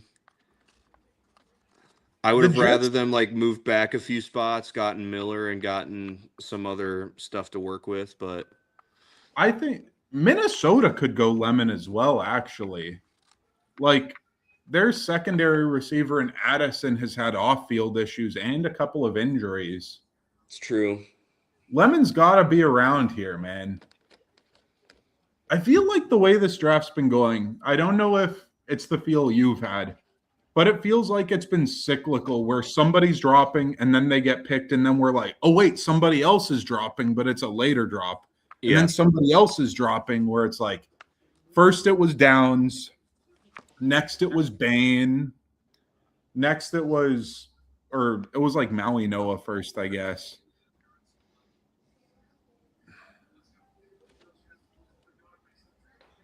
And now we have Lemon dropping. Like it just feels like it's one and then another, or it's just been some progressive drops here. Nate with the hating on the Jets. Love me some of that, man. I do have to say, though, as an avid Jets hater, they are a team with a Super Bowl. Got to give them credit for that. Just like the Saints. All right. Well, they're on a commercial and they're not announcing Detroit's pick. I'm running to the restroom real quick. Yeah. Detroit sometimes will go unorthodox. Like they've gone with the Jack Campbell, Jameer Gibbs stuff before. Even though it was unorthodox, they've gone Terry on Arnold for a little reachy reach.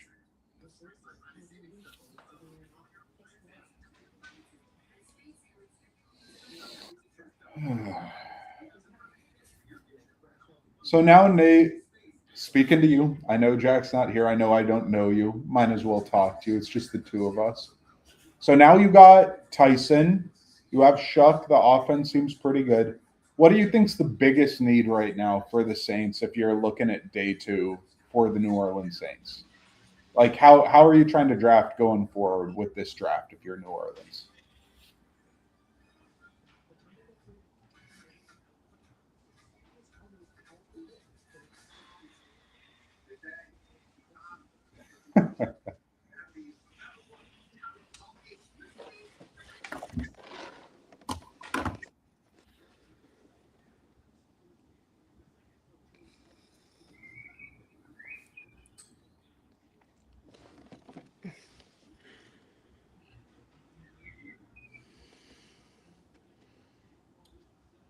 Even though neither Fano or Ioane is on the board, I still feel pretty good about what the Steelers have to work with. They have a good number of offensive tackles and Makai Lemon still showing up here. I feel pretty solid at this point.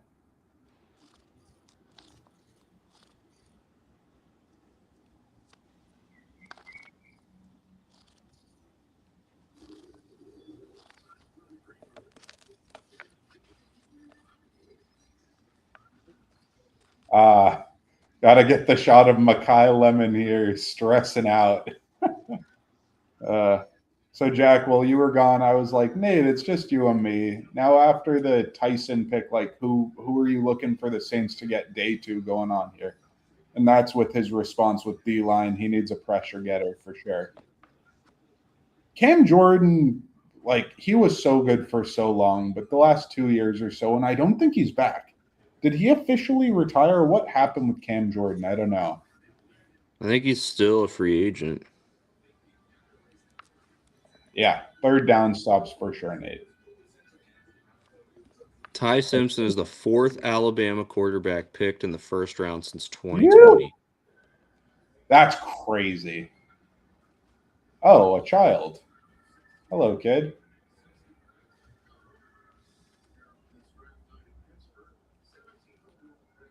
I feel like this has to be Freeling. Maybe, but maybe not.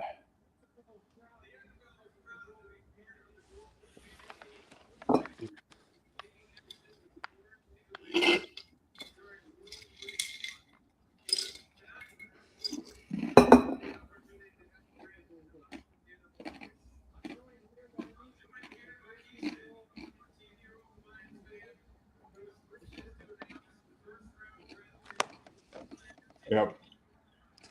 Salute him. He's looking for a job. I think he's referring to Cam Jordan, which is correct. Yeah. That man is unemployed right now. Also, unshout out to Cam Jordan. That man was like, I don't know that Big Ben's a Hall of Famer. Like, when did Big Ben become a Hall of Famer? And it's like, what do you mean, when did Big Ben become a Hall of Famer? Dude is a Hall of Fame player.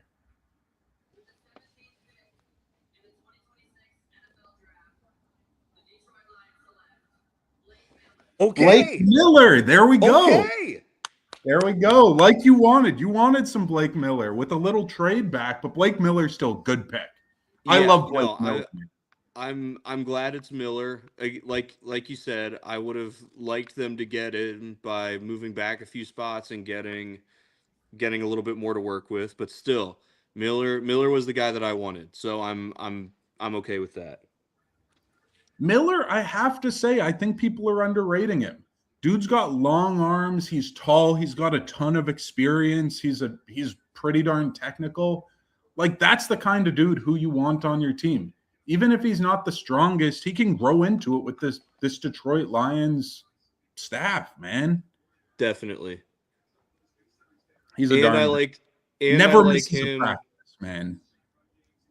He's missed one practice in 4 years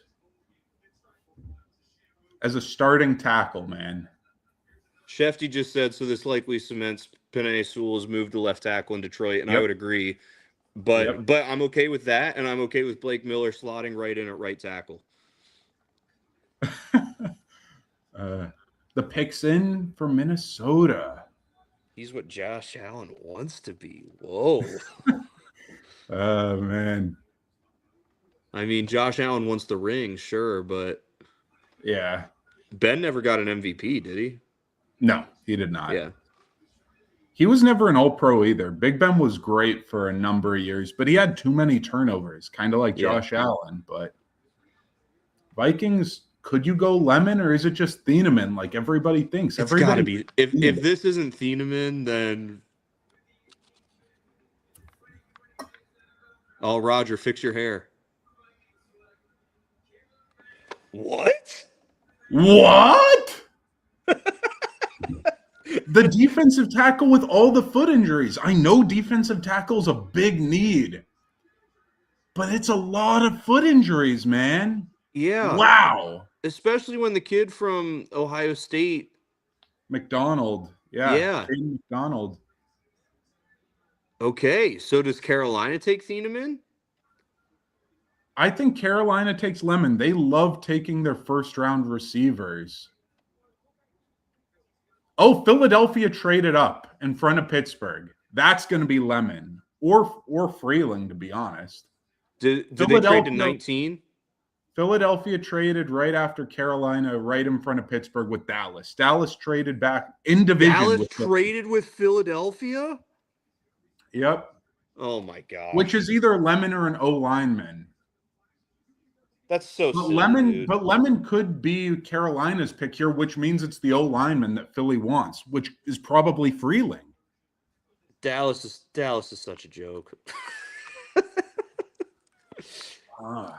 A draft day, not just a draft day, a first round draft day trade within your division is just crazy to me.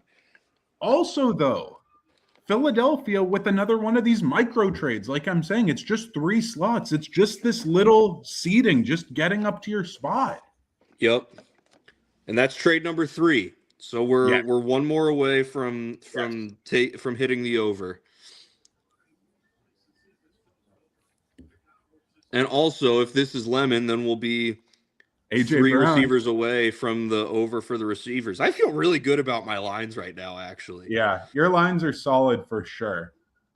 The Steelers have a shot to get wiped out because I think Freeling and Lemon, if they go 19 and 20 here, I feel a little bit sick. Yeah, if that's what happens, who does Pittsburgh take? I need to look at the board.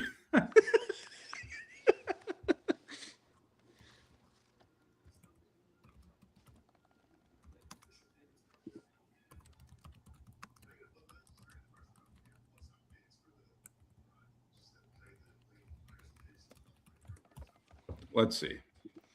Let's see who's still available. It could be a safety. It could be. Let's see. Let's see who's still available.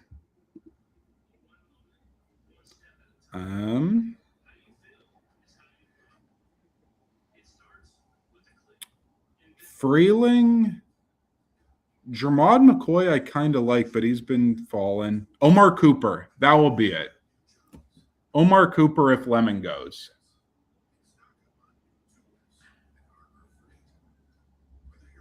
If Lemon and Freeland go, then I think it's Omar Cooper. Maybe Boston. I just don't like Boston very much. If they went Caden McDonald, I wouldn't hate it either, to be honest. Caden McDonald as a nose, I think, could change things for this defense. But they just took Harmon last year. Right, but Harmon's Cam Hayward. Harmon's more of a 3-tech. Hayward's going to retire soon. Getting a true nose, I think, changes the math for this defense in the run game specifically. Because Harmon's not a nose. He's a really good 2-gapper, though, for sure. I just think that if you get McDonald, then you have a great run defense.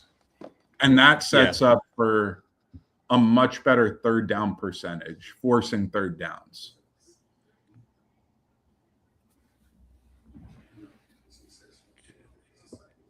Lemon, Freeling, McCoy, Mesidor, Thieneman, McNeil Warren, Terrell. My bet would be Omar Cooper if Freeling and Lemon go. Maybe safety, maybe, but I don't think so. Where does Thieneman go now that he passes the Vikings as well?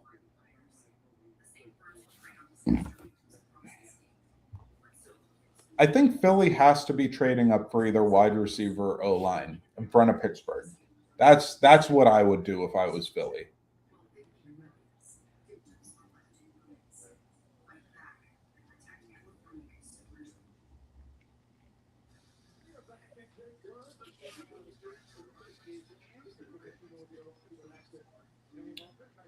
Come on, Carolina, make your darn pick. Here it comes. What if Pittsburgh took the kid out of UCF? No, not an edge rusher in the first, I don't think. I love the UCF kid, but I don't think they would. Should be Lemon. Okay, so the package was no. They go Freeling. That means Lemon should be who the Eagles traded up for. Wow. Because then who's the O lineman? So real quick, the package for Philadelphia, they got the 20th pick and a 7th round pick from Dallas for the 23rd pick and 2 4th round picks. Mm-hmm.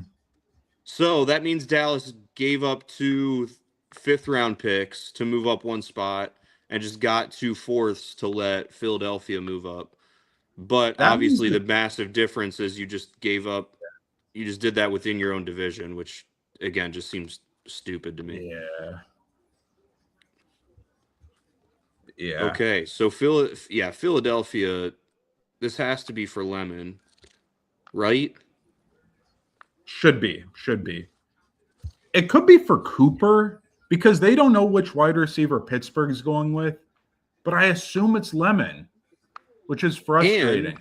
And like we were talking about at the outset, and I mentioned Omar Cooper Jr. and interested to see where he ends up, there are some people that think he's going to be wide receiver 3. Yeah. I think we'll probably see back-to-back receivers here at 20 and 21. I think we see Cooper, Lemon, Cooper here.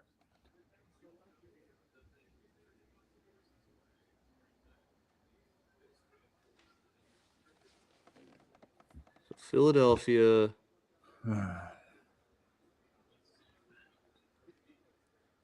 Should be Lemon. Maybe it's Cooper.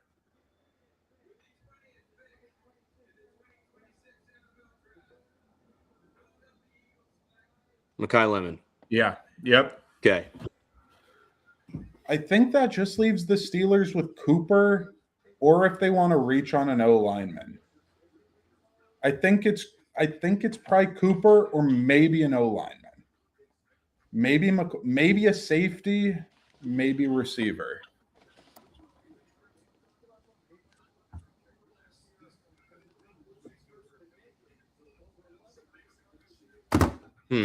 Man, Pittsburgh's got to feel annoyed, though, getting jumped by Philly there. I don't get why you let that happen, man.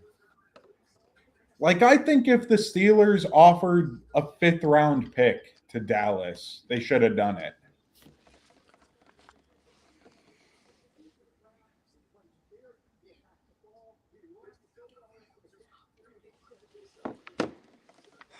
Okay.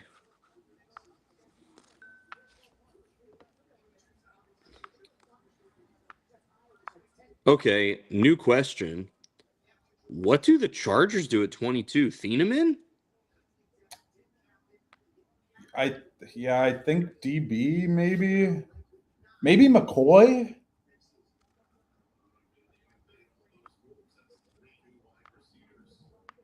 They could go Lomu. They could just go Lomu and say, let's have a tackle that can play guard and slide around. Yeah. And this is another one, though, because I was saying I think the trade-up stuff is for studs early and then runs on receiver and runs on O-line. Here's the run on receiver, Right. and the run on O-line happened. Like, that's where we were at.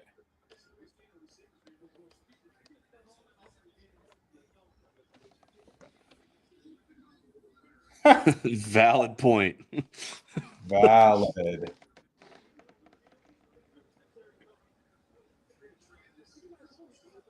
Pittsburgh, could they trade back maybe? We don't need picks for this year. I think you just go Cooper though. Yeah, I say keep it simple. Maybe they go Concepcion. I wouldn't like it as much as Cooper, but one of those two.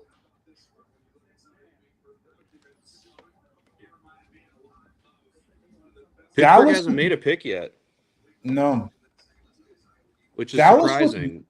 Dallas with multiple trades because they traded up one and traded down 3 with their 2 picks. Mm-hmm. Man, I would have liked if Lemon fell to my Steelers, but 1 pick jump in front. Very, very Howie Roseman of them, man. Yep. That's got to be tough. Yeah, I mean, we knew that Philadelphia was going to make a move tonight. For sure. For sure. Because that's just how Howie Roseman does it.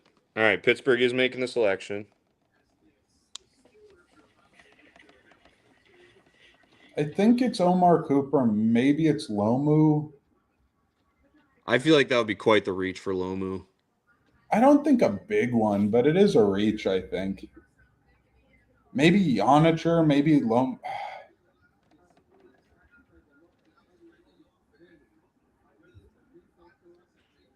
This is a tough board for Pittsburgh, though.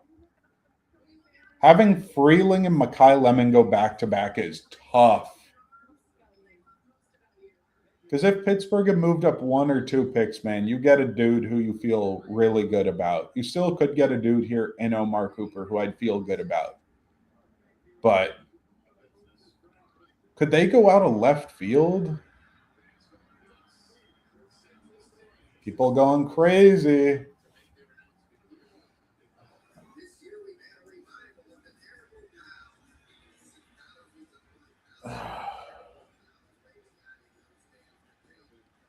Come on, Pittsburgh. Draft is there. Steelers picking at 21. Got jumped just now for a receiver. Do they get the sitting receiver or do they go with a big hog molly in the trenches, man? Or if they believe that Thieneman could be that star sort of player. Yeah. Thieneman, you could sell yourself on, man. Oh, here comes Renegade. Yep. Come on.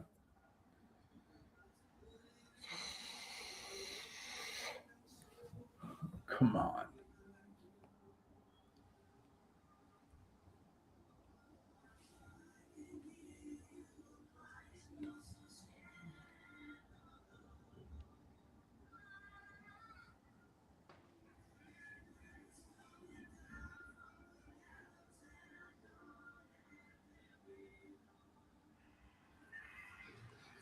Come on.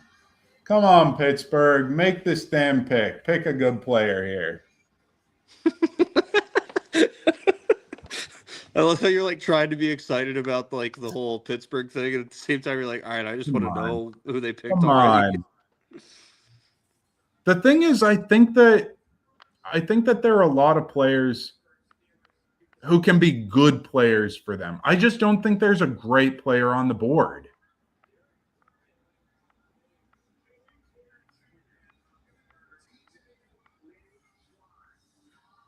It feels like they either get a good player or they could get Ricci here.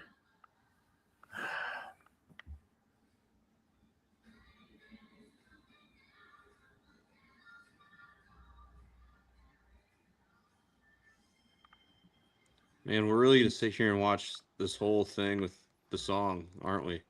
The entirety of Sticks. Just here comes Bettis, here comes Goodell. And a bunch of kids. And a bunch of children. I wonder what school these guys are from. My high school was in a district with a lot of the Pittsburgh schools when I was in high school. So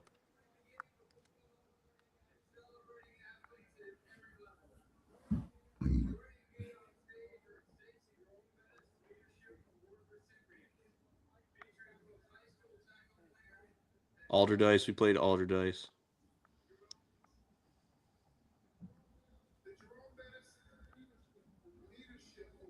Because Simpson was picked by the Rams, that pushes a receiver down the board.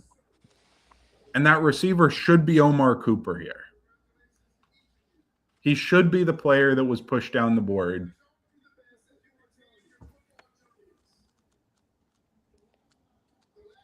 If not, I bet the Chargers take him. You think? Listen, Quentin Johnston, it just hasn't worked. It's time to call a spade when it comes to him. Oh, they go Yonicher. Whoa. They go with the high ceiling tackle. I thought it was either Cooper or the offensive tackle. He's only played since junior college football whatsoever. So you need your coaches to develop him. You have an offensive coaching staff with Mike McCarthy. Oh my God, butt on the screen, man. Pull up your pants, brother. So who do they move? Who do they move to guard then? It depends on Broderick Jones' health. If Broderick Jones is healthy, then I think you move Fatanu inside. If Broderick Jones isn't healthy, you just stick him at one of your tackle spots.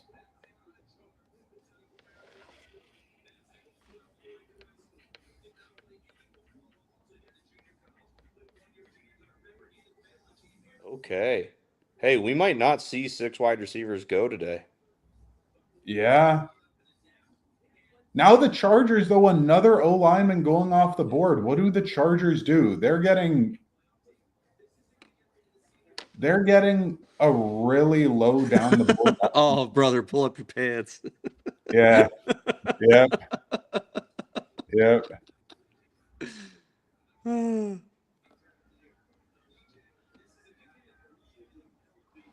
All the O-line, though, went. Maui Noah, Fano, Freeling, Miller, Proctor, Yonicher, Ioane. They all went. Yep. So you're Who's looking at left? Lomu or Basantis, it seems Or like. Pregnon. Lomu, yeah. Lomu or Basantis if you're going O-line. I know some people really like Keelan Rutledge, but I feel like first round would be quite the reach for him.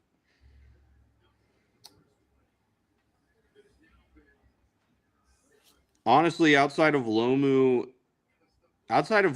there aren't any offensive linemen available still that are like this is a first round caliber offensive lineman. Yeah. The offensive linemen are almost out. Omar Cooper, you want to go here soon because Cleveland's going to take one of these wide receivers here. Cleveland at 24 for sure. Yes. Steelers going Yonicher, though. I don't hate it. The ceiling's really high with him, but you're going to need coaching. If this new coaching staff can coach up O-line, I really like it. But Broderick Jones, the big issue was the coaching wasn't there.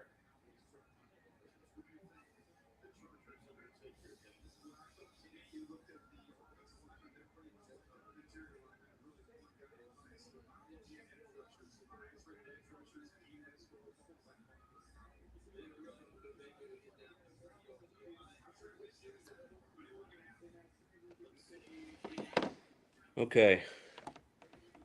So if you're the Chargers here, and Dallas's second pick is after this. If you're the Chargers here, I feel like Omar Cooper Jr. has to be. Who is the trade up option here, too, that other teams would want to jump for? Roger, fix your hair. They Oh, go Messidor. They do need edge. okay. So then Dallas. Could Dallas go Omar Cooper to kind of force the issue with Pickens so Pickens has more pressure on him? Or they could go McCoy. You shouted out McCoy. Thieneman's still there too. But I don't think they double up at safety for sure. No.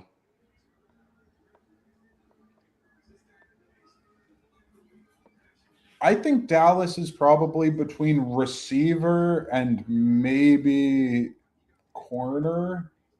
I think one of the Tennessee corners is up for Dallas here potentially. I wonder about Keldrick Falk. Yeah, yeah.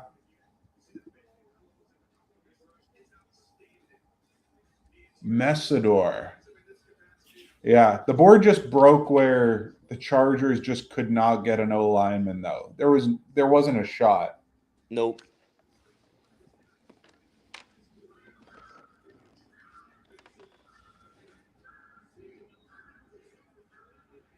Why does homie look like he's at the haunted castle at Disneyland?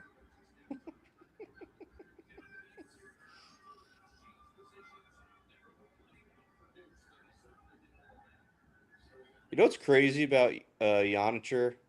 Like, What? when you see these guys get drafted, it's like, man, this has been my dream since I was a kid. Dude never played football until junior college. Like, This he's has just, been my dream since 5 years ago, 4 years yeah, ago. It's like I don't crazy. hate the pick though. Yonicher is not a big reach either, in my opinion. Like he's a pretty darn good player. Yep. Really high ceiling, I think.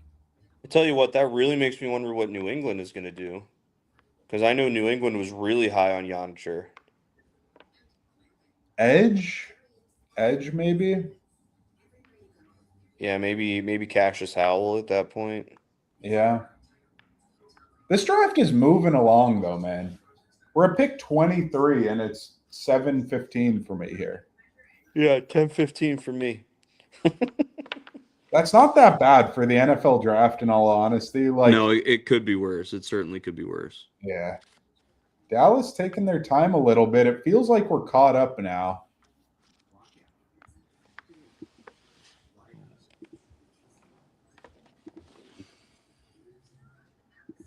What was the Eagles trade up? I wanted to see the details. They got the 20th and then a 7th round pick from Dallas in exchange for 23 and two fourth round picks. 2/4 is good, man. That is good. Yeah, I For mean, an in trade, I feel good if I'm Dallas. 2 4th round picks is really good value. isn't two For fourth round picks? Isn't that two Wingos? I mean, two Wingos, that can move mountains, man. Oh, not Wingos, Mingo. Mingo. Mingo. Yeah, that's my bad. Goes to show how much impact he had at Dallas after. Man. No, you're saying that's a Mingo. That's a Mingo and that's a Bazooka Joe. That's what's homeboy's name? Joe something, who was on New England traded to Dallas. The quarterback. Milton. Milton. I'm pretty sure they traded him for a fourth. Maybe it was a fifth. But like trading back a little bit in division and you can get a Joe Milton and a Mingo.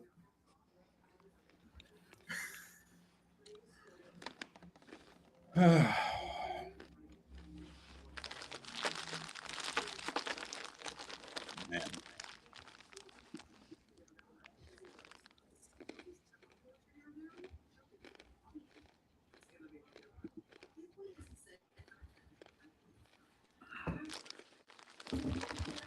Over under 2 trades in the rest of the draft at this point. Under. I think we'll see one more. You think under 2? I think it's priced Seattle. I think Seattle's the spot. I think we'll see one more, and that'll get us just over the 3.5 mark.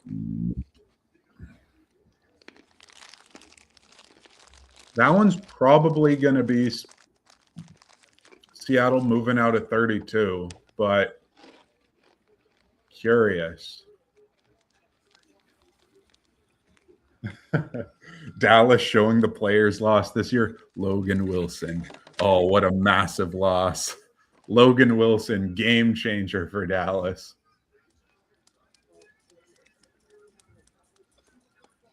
Dallas, you go defender here because you need it, or you go Omar Cooper, one of these receivers. They could go with the Washington receiver, just have their other outside receiver locked in. I think it would be really dumb for them to go receiver. Based on the way the board cracked, like the edge rusher is not necessarily there. Malachi Lawrence, maybe?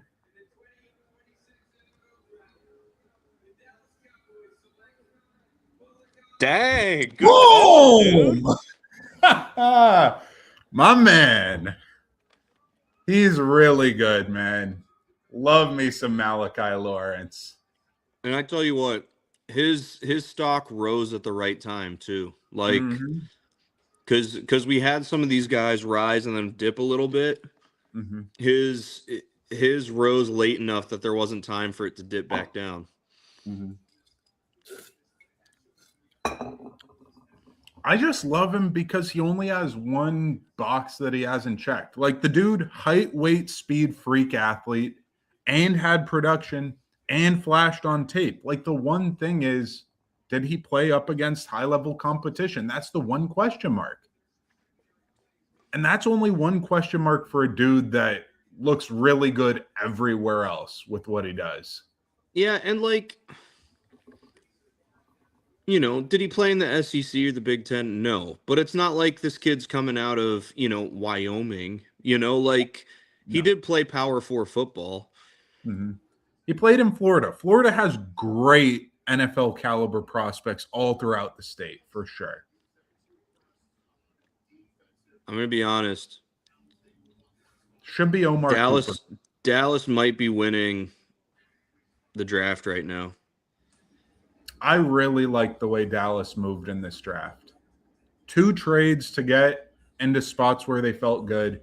Went up, got a stud safety, and then went down and got in a good position to get the edge. Man, gotta feel good. Cleveland now looks like Their pick is in. Cleveland. I think it's Omar Cooper. Omar Cooper to me screams Cleveland Brown. Yeah. Played in the Midwest. They need receiver bad. High character dude. Man. I tell you what, ESPN is apparently they did not take enough commercial breaks during the first hour or so because all over the place now.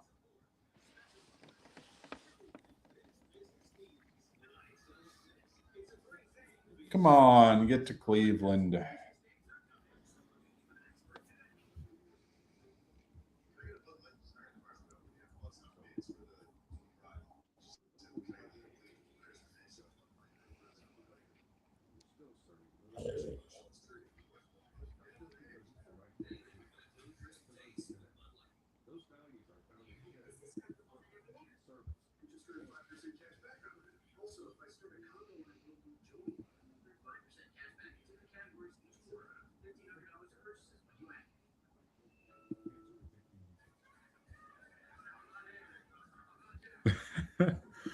As a Steelers fan, one of my favorite things about Yonicher is that he's going to Pittsburgh where every single fan's going to be like, oh, yeah, man, that's Maxi Yonicher, and just like butcher the hell out of this brother's name.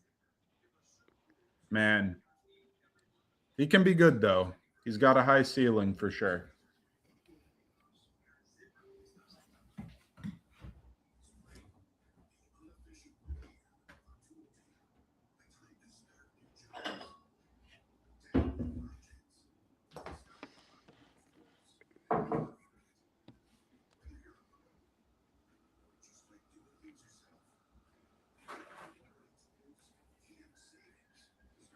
Ooh, this is fascinating. What's up?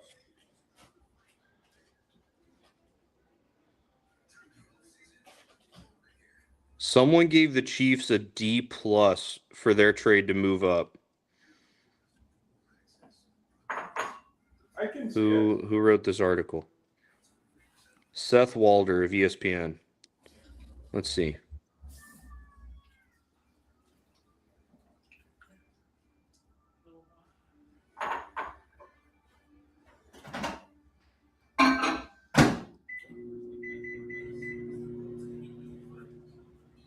I don't hate that grade for the Chiefs, in all honesty. You're trading up for a player that had very solid odds to be there at 9 anyway. Yep. And it's a good third round pick, too. It was a pick in the 70s. Yeah, well, here, let me read you exactly what Walder said. Here's the kicker. There was a good chance that Delane would have fallen to number 9. In fact, at the time of his selection, the draft day predictor gave Delane a 90% chance to make it to the 9th pick. Even if Yeah. that was a little high, there's still a good chance that the Chiefs surrendered 3rd and 5th round picks for nothing. Yep. This is an easy win for the Browns. Trading down early in the NFL draft is one of the most obvious ways for teams to gain an advantage. Cleveland walks away with extra draft capital and still got Utah offensive tackle Spencer Fano, a highly ranked player at a position of need with the number 9 pick. Yep. And not only did they get Fano, they could have had whatever offensive tackle they wanted. Fano was the first offensive tackle that came off the board, too. So, like, it's not like you could read that and be like, they still got Fano. It's like, oh yeah, well they could have had so and so. It's like, no, they could have had whoever they wanted at offensive tackle. Yeah. Yeah. Cleveland got a free third round pick basically because they were going offensive tackle either way. It seemed like. Yeah, and you know what? Unless they wanted Tyson, they could have wanted Tyson. Cleveland. Whoa. Concepcion. Cooper's fallen a little bit. Cooper's a resident faller here. Okay. We're at 4 wide receivers taken. Thieneman and Cooper are 2 current fallers. Yep. Do you think Chicago takes Thieneman? Yeah, they could. I feel like everyone sort of just gave them Caden McDonald, but I don't think anyone thought Thieneman would be available. So I think D-line for them. I really like Young, the player out of Missouri, to Zion Young. Chicago. Yeah. Concepcion should be a good player when in space for the Browns. Definitely. But that's I really hope they let him return kicks and punts. Yeah. I do They'd have be to foolish say, not to. I do have to say, I feel like Concepcion doesn't really scream to me AFC North player. Like, to me, Cooper translates more to the cold, wet, snowy AFC North more than Concepcion.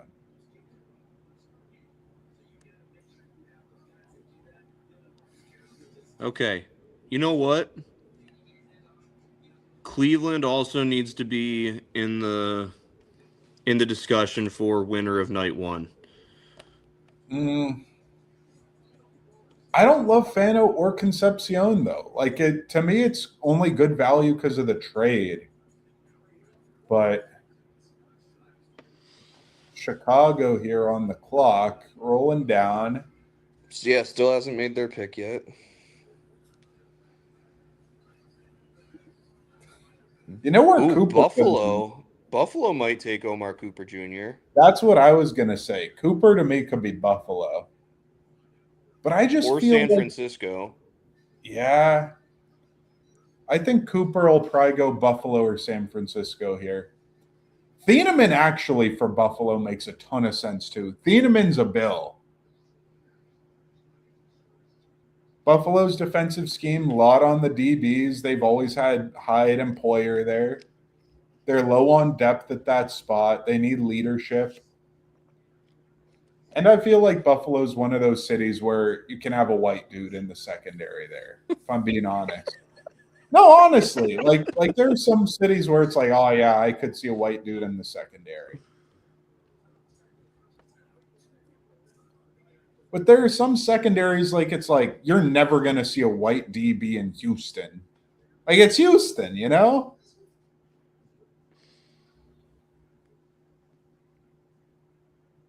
You're not going to see a white DB for the Falcons. in my eyes. Like, it just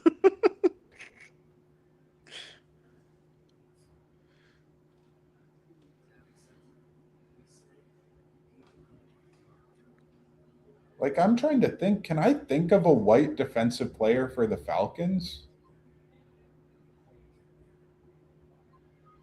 I don't know that I can.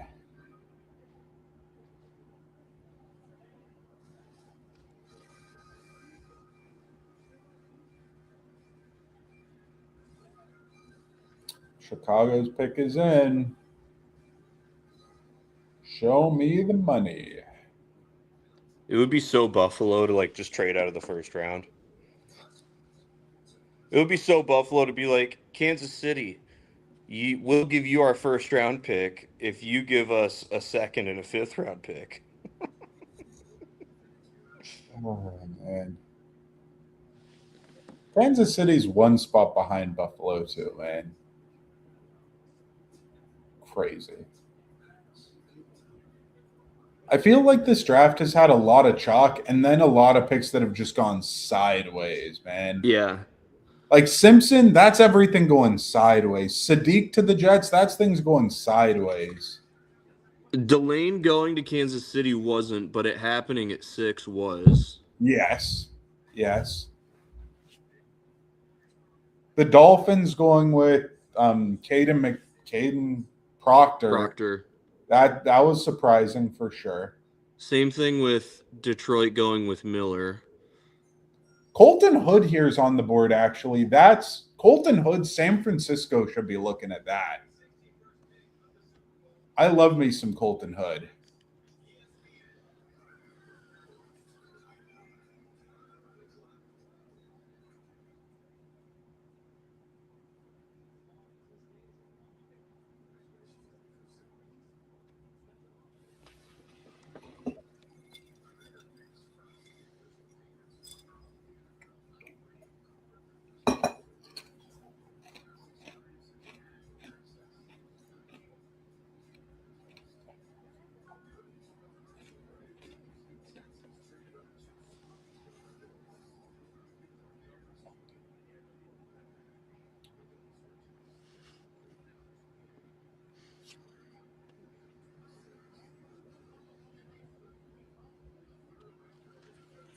Okay, Bears.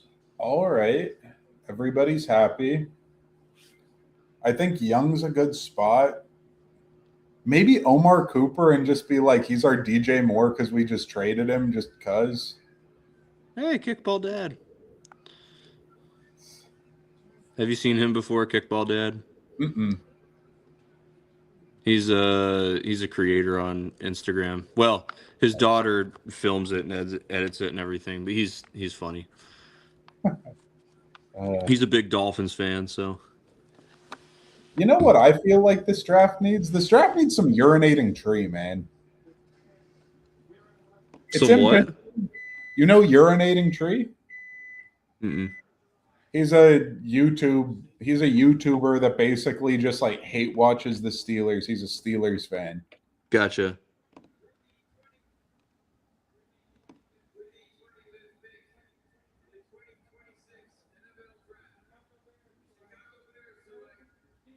Thieneman. There you go. The Thieneman fall stops at 25. Went to Purdue. Stays around there before he went to Oregon for sure. And this is another player, though, that we're talking about. Like one player falls and then the fall stops for them. Another player falls. Right now, Omar Cooper's the faller. Mm-hmm.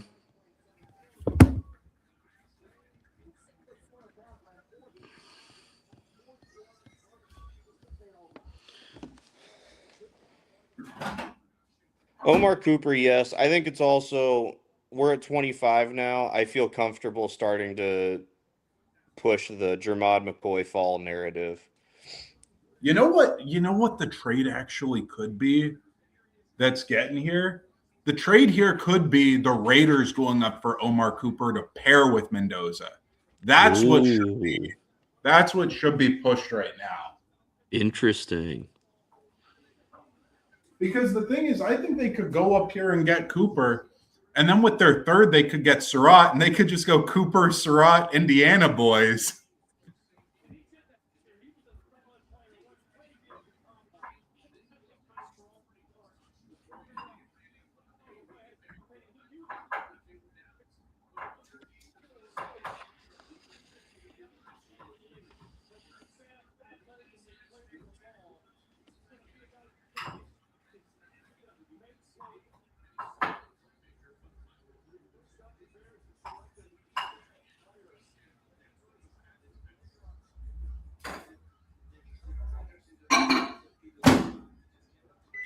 Wow, did you hear that? This is the first that Chicago selected a defensive player in the first round since Roquan Smith in 2018. Mm-hmm. And Roquan was good before they traded him, man. Mm-hmm. Roquan, good player. Buffalo trades their pick to Houston. That's trade 4. And another micro trade, another just baby trade. That's trade 4. We did it.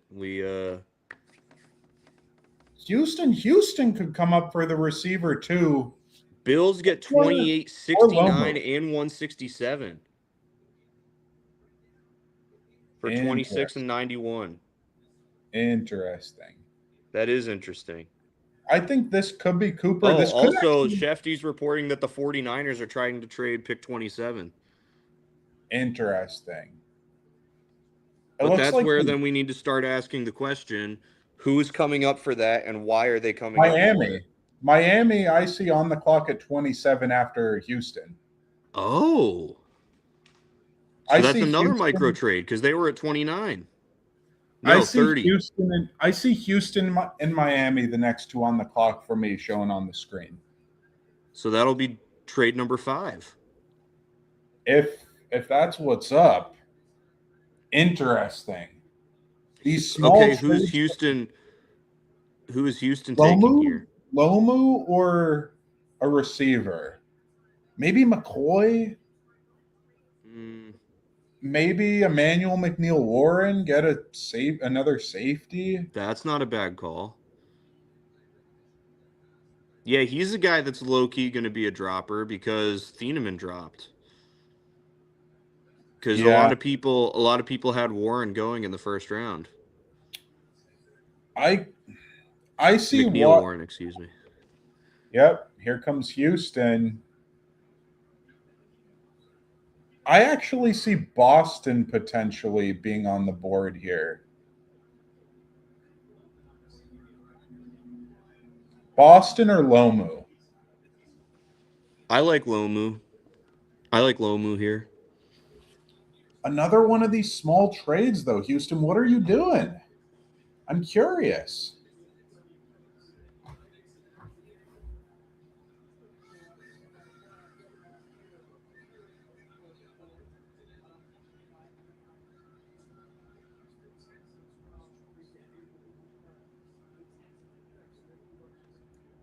Okay, Houston, what are...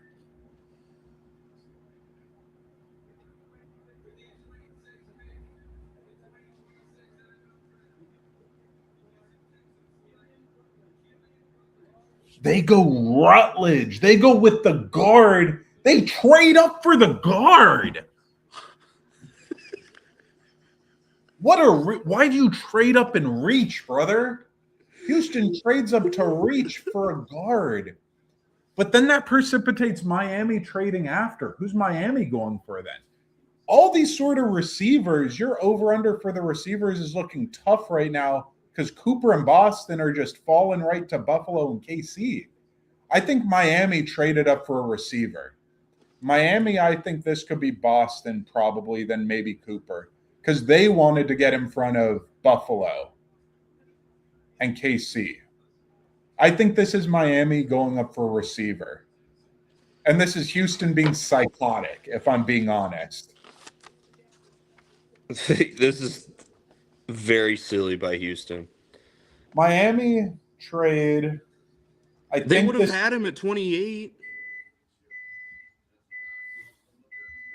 They would have had him at 28. Yeah.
Miami's pick is in. I think this has to be a receiver. I'd lean Boston, actually. Or maybe they go offensive line. Maybe they go. No, they went to offensive line already. They're not going to double offensive line. And you know what they could have done? They might trade up for the nose tackle in McDonald ahead of Buffalo. They might trade up here for Cade McDonald. Maybe.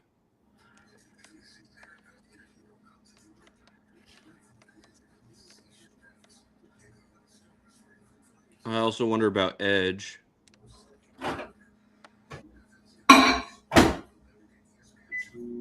Maybe.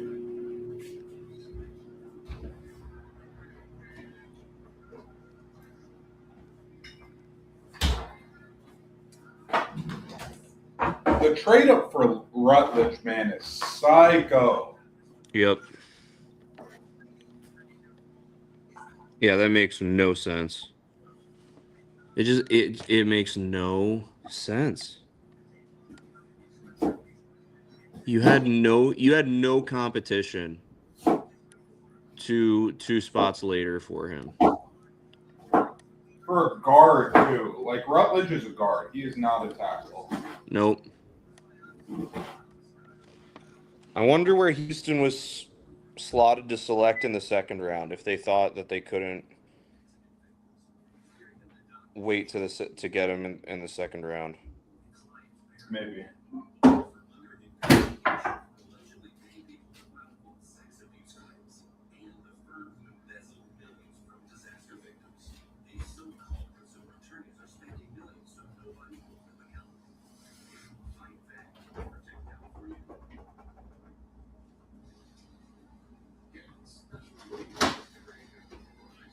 Nope, they oh What? oh that's bad.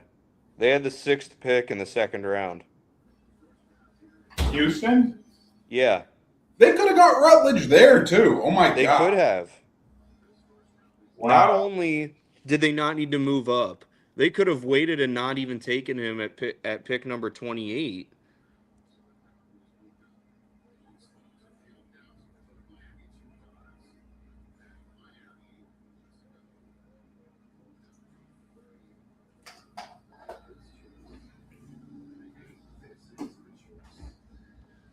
So weird.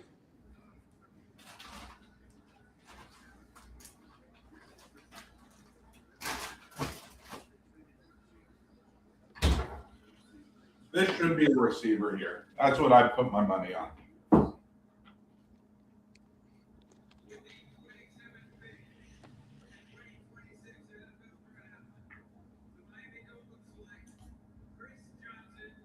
Oh, Chris Johnson, the corner.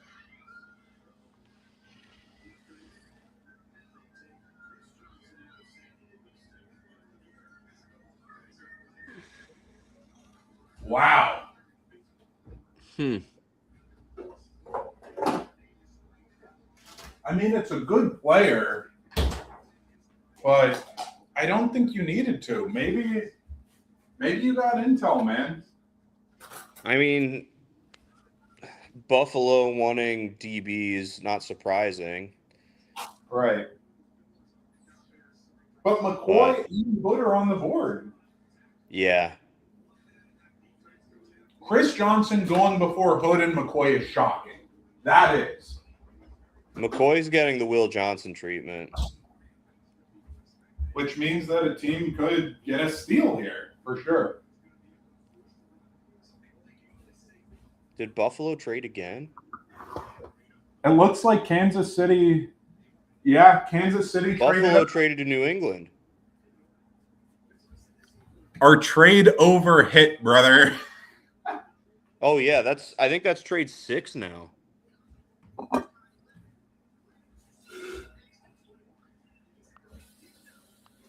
Oh, Miami, what are you doing?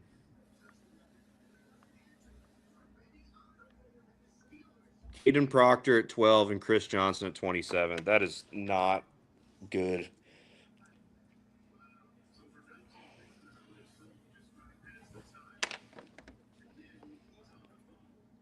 I don't think it's good, at least.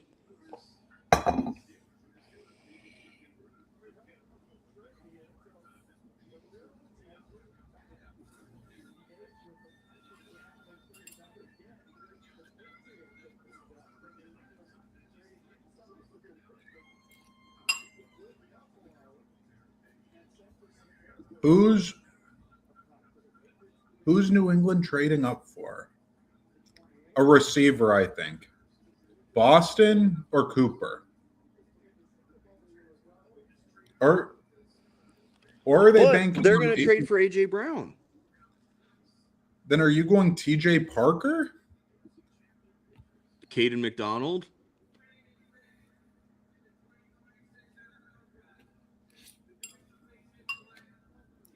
Lomu.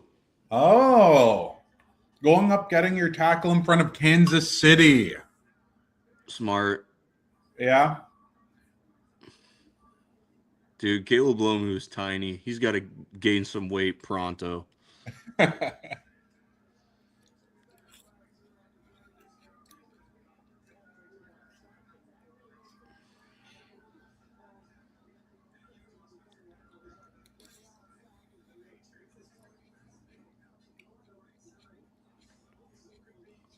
Okay. All right. So I feel like KC has to take a receiver. Boston and Cooper are still available. I think the Raiders need to get aggressive here for Cooper.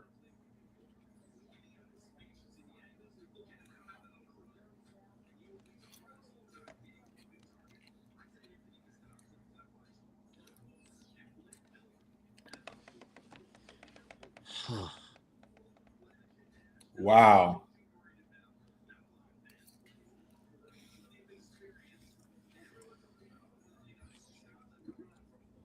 Kansas City's pick is in.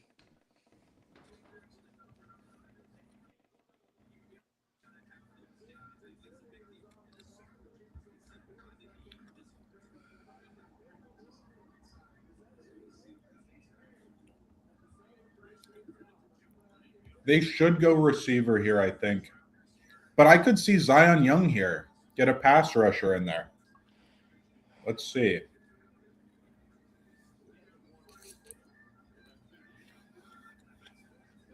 Yeah, I feel like.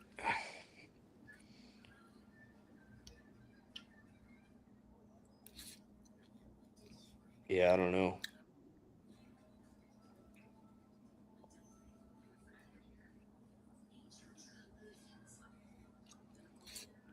I think we're going to see Young fall out of the first round. Young and Falk. Our current fallers right now, McCoy and Cooper.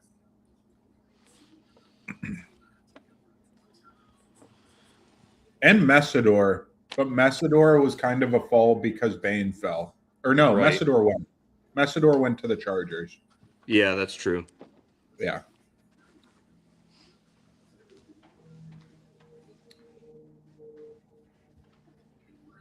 Yeah. Right now, McCoy is the main faller, I would say.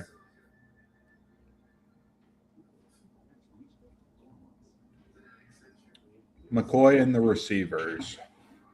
Looking juicy.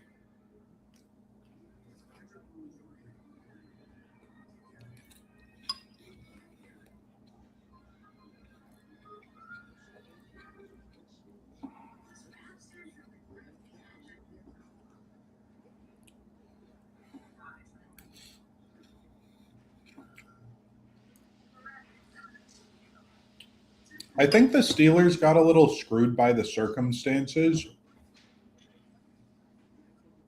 I don't know if you're there. I'm coming, sorry. All good. What was it you said? I think the Steelers got a little bit screwed by Bain dropping because Bain dropping to 15 wiped away Bain or wiped away Tampa as a trade partner for Pittsburgh. And it doesn't seem like the Jets wanted to trade or the Lions or after that. And so I think that kind of put the Steelers in a tough position for wanting to do their trade up when Bain fell to Tampa, because Tampa couldn't pass on Bain. Like, there was no way Tampa was going to trade back with Bain on the board, I think. Right.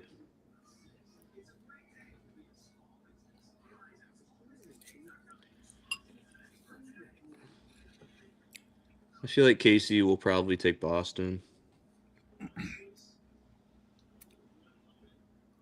I projected Casey for Hood, but because they got Delane, I could see TJ Parker maybe.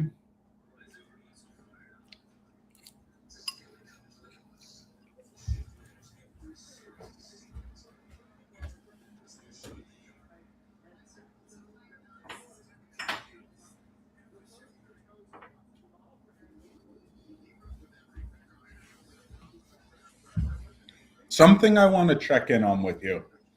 Was there a single trade this year so far that included any 2027 picks? Any? No. I don't think so either. Which never happens. That never happens. Yeah. Trading future picks happens all the time in drafts.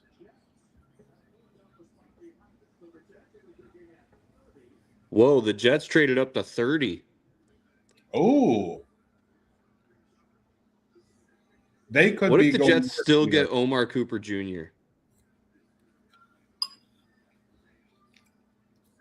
That would just be, if in the end the Jets leave with Bailey, Sadiq, and Omar Cooper Jr., That's a good. that would be phenomenal for them. That will be good. An incredibly unorthodox way of doing it.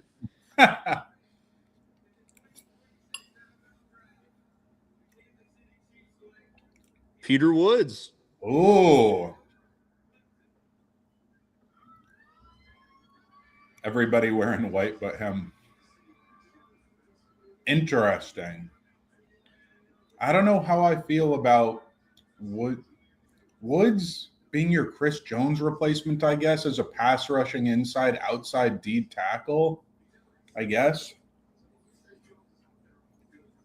But that means these receivers continue to fall. I think the Jets and Bills are probably where the Jets have to take one.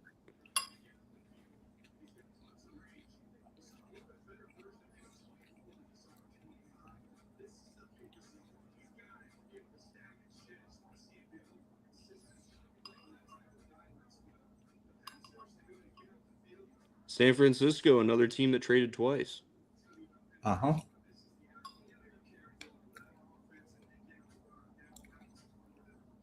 Jets pick is in. Again, it's got to be this. This has to be Omar Cooper Jr. If not, I think it could be Denzel Boston as well. The 49ers get pick 33 and pick 179. Still no 2027 picks. Not a single fifth round pick.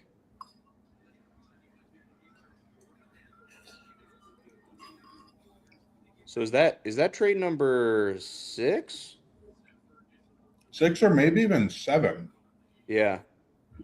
But that's what we were saying, like, early on before we started. Like, this could be really not many trades, could be a ton of trades, could be. And I mean, we've now seen like 4 of them in the last 5 picks or so. I think that is number 7, actually. Yeah.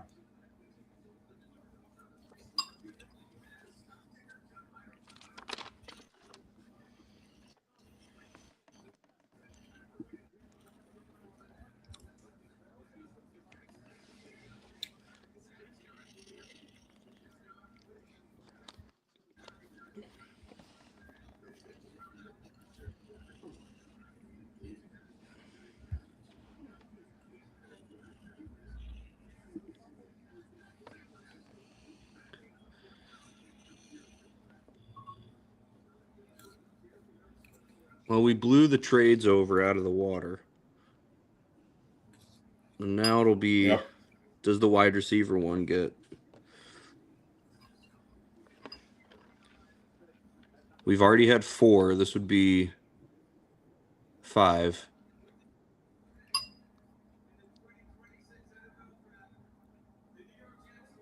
Yep. There you go. The Raiders So here's really the should have, thing. I think.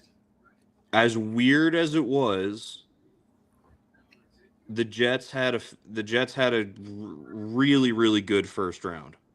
Yes. Bailey and Cooper, and then add in Sadiq to that is a phenomenal first round for them. Yep.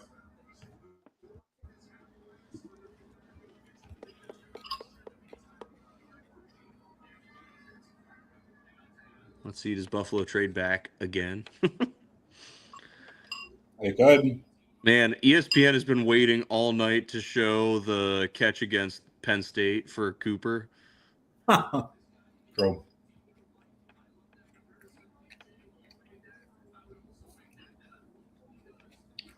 The 49ers now have turned number 27 into the first pick in the second round, along with picks number 30 and 179.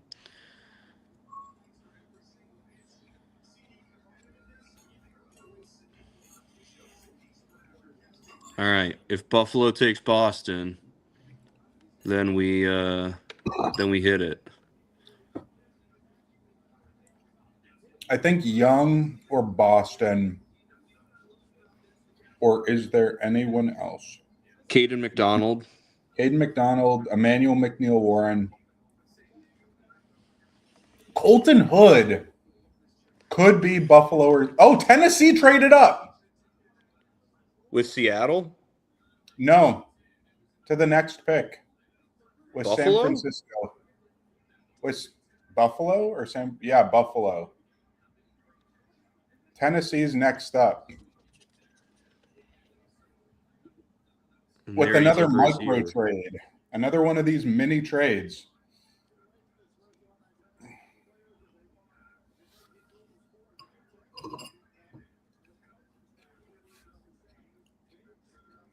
Again, incredibly unorthodox, but the Jets had such a phenomenal day one today.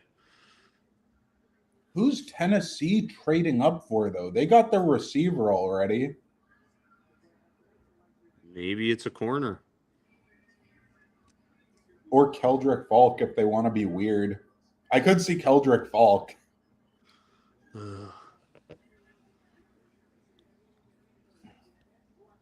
Or Zion Young, maybe, but I think Yeah, Falk. I'd go with Young before I go with Falk.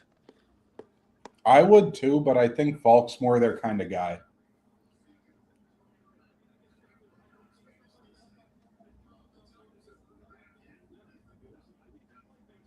Now, though, Tennessee got their pick. Seattle, are they going to pick with the last pick or are they going to move?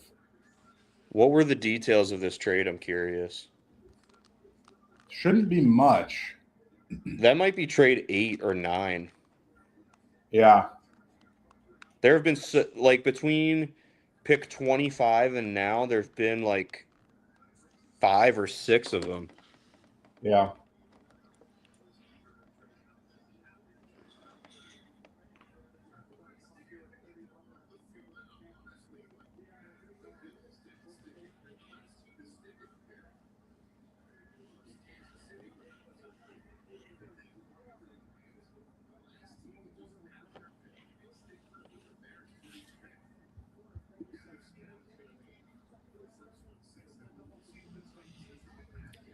I think edge rushers where Seattle is probably going to land. Maybe Well, but if you Boston. think about I think they could double up Boston here and be like, let's just get all the receivers for Cam Ward. that would be silly. I They would mean, do it. They would do it. It would just be silly. bad teams make bad picks, brother.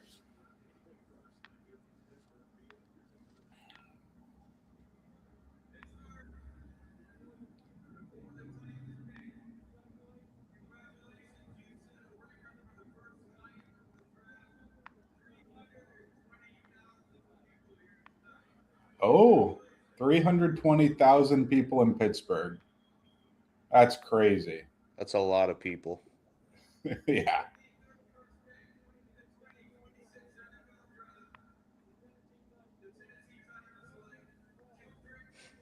They trade up for Falk.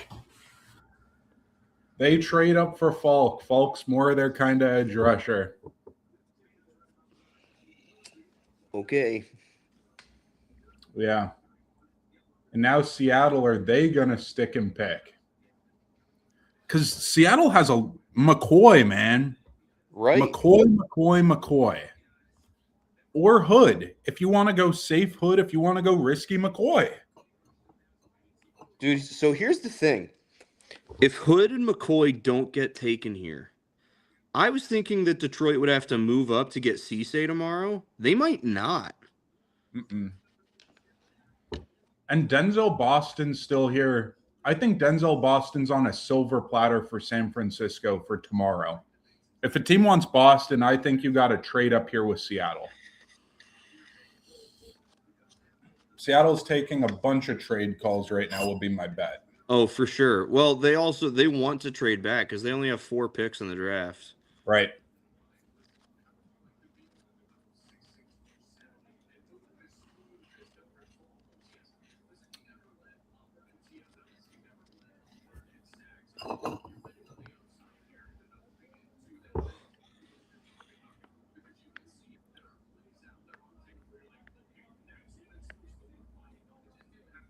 We're on the last pick, and it's 8 o'clock my time, 11 your time. That is Not a bad. crisp 3 hours. Crisp. Not bad.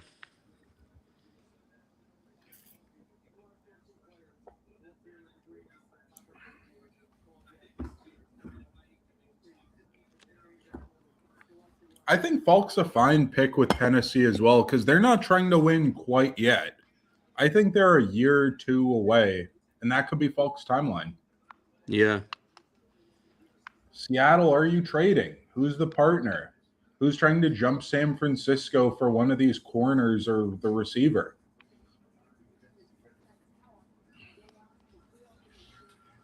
Is there anyone else on the board that's Emmanuel McNeil Warren? He's fallen a little bit. TJ Parker. McNeil Warren, I would say, is our biggest fall guy right now. Boston was always going to be an end of first round guy if he got taken in the first round. I think Seattle, you know what they'd be in line for probably would be guard. I think Pregnon or Basantis here if they stick. They're picking. It says the pick is in. They don't trade. Everybody thought this pick was a lock-in for a trade, and all the other ones were except this one. Well, I mean, the thing about it, the way it always is, like, if you're there and you want to trade and no one wants to trade with you, or they aren't willing to give you what you're looking for, then trade with trades, it's the same thing as with the draft picks. We say like, oh, so and so is no way they're worth that pick. Well, it just takes one team to pick them there. Same thing with trades. It's like, oh, no one wants to trade with you. Well, it just takes one team to be willing to make that trade, or in this case, no teams. Like, right. So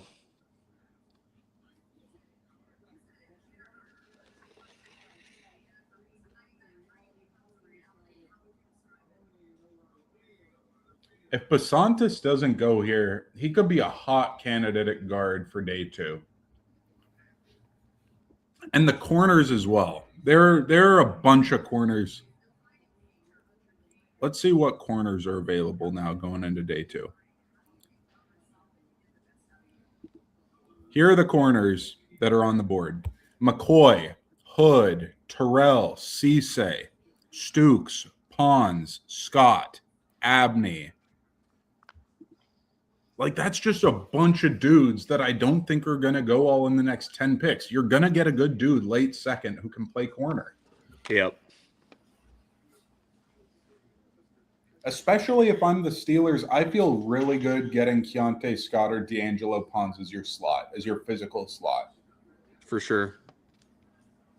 John Schneider, man, looking like a divorced dad.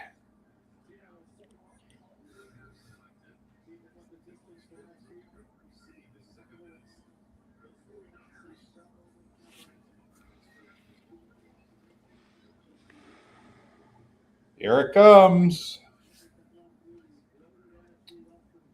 Guard or corner?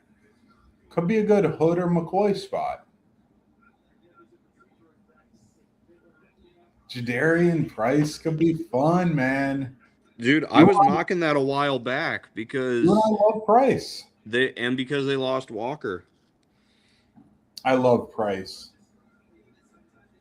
Given the way the board fell, though, I think I'd prioritize guard or corner here and feel that you can get Price in the second.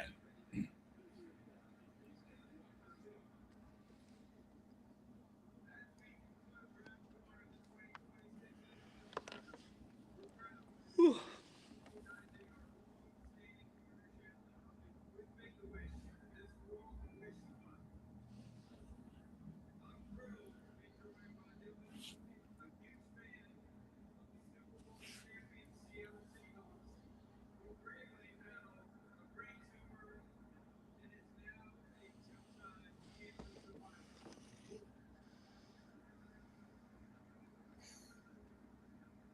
Two-time cancer survivor announcing for the two-time Super Bowl champions.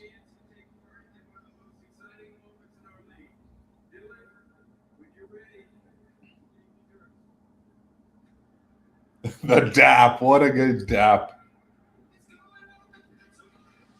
Oh my God.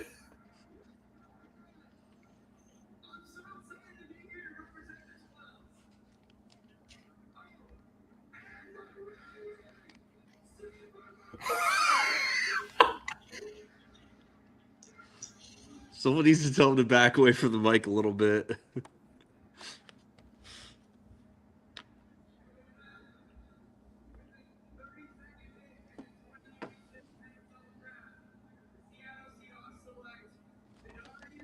There goes Price, man. Really freaking good. Dude, I mocked that like weeks ago, You and man. I both have been mocking that a lot. Because if you remember when we did our first mock recording, we were both talking about Price to it wasn't Kansas City. It was Denver. It was Denver when Denver had a first. And we were talking about, oh man, if you didn't take Price, I would. If I wouldn't, you would. Like both of us loved Price here in the late first. And to Seattle, that's awesome. Okay.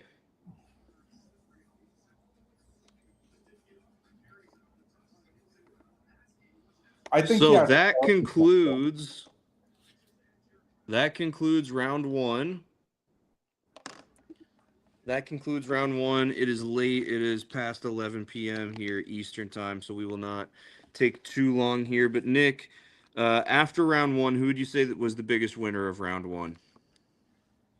Biggest winner, I got to go with the Cowboys. The Cowboys got two really fun players, and they only had to trade up one spot, man, to get their safety.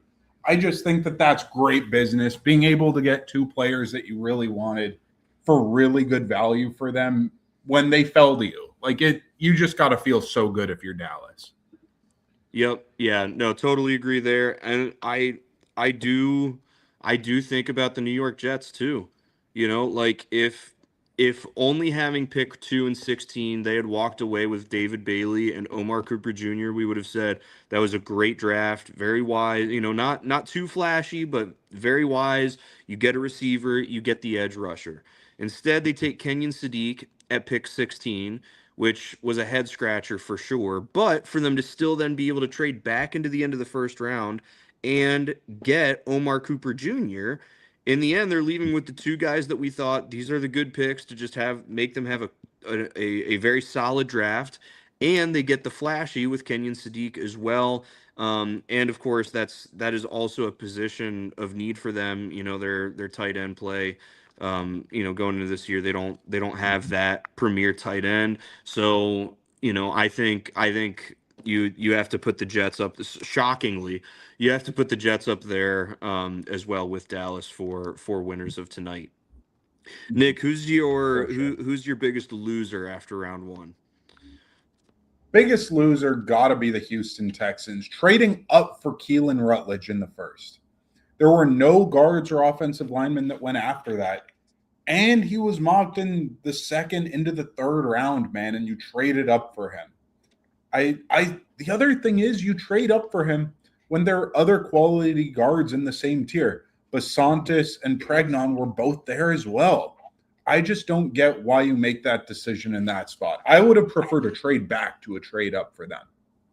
Yeah, and if you look at Houston, one, they clearly didn't need to trade up from 28 to 26 to get him. Two, Yes. they have the sixth pick in the second round. I'm Mm-hmm. sure he was going to be there at pick number 6 in round 2. They didn't even need to take Mm-hmm. him tonight. They could have waited until tomorrow. So I have to agree with you there. Um, a loser that I saw, unfortunately, is your Pittsburgh Steelers. Just by the way that just by the way that everything sort of worked out, it's not like they're a loser because they made a bad pick. But Mm-hmm. you just look and you see these ways that, oh, this guy fell, which meant that the Steelers got the rough end of that bargain. Oh, this guy fell, which means they got the short end of the stick here.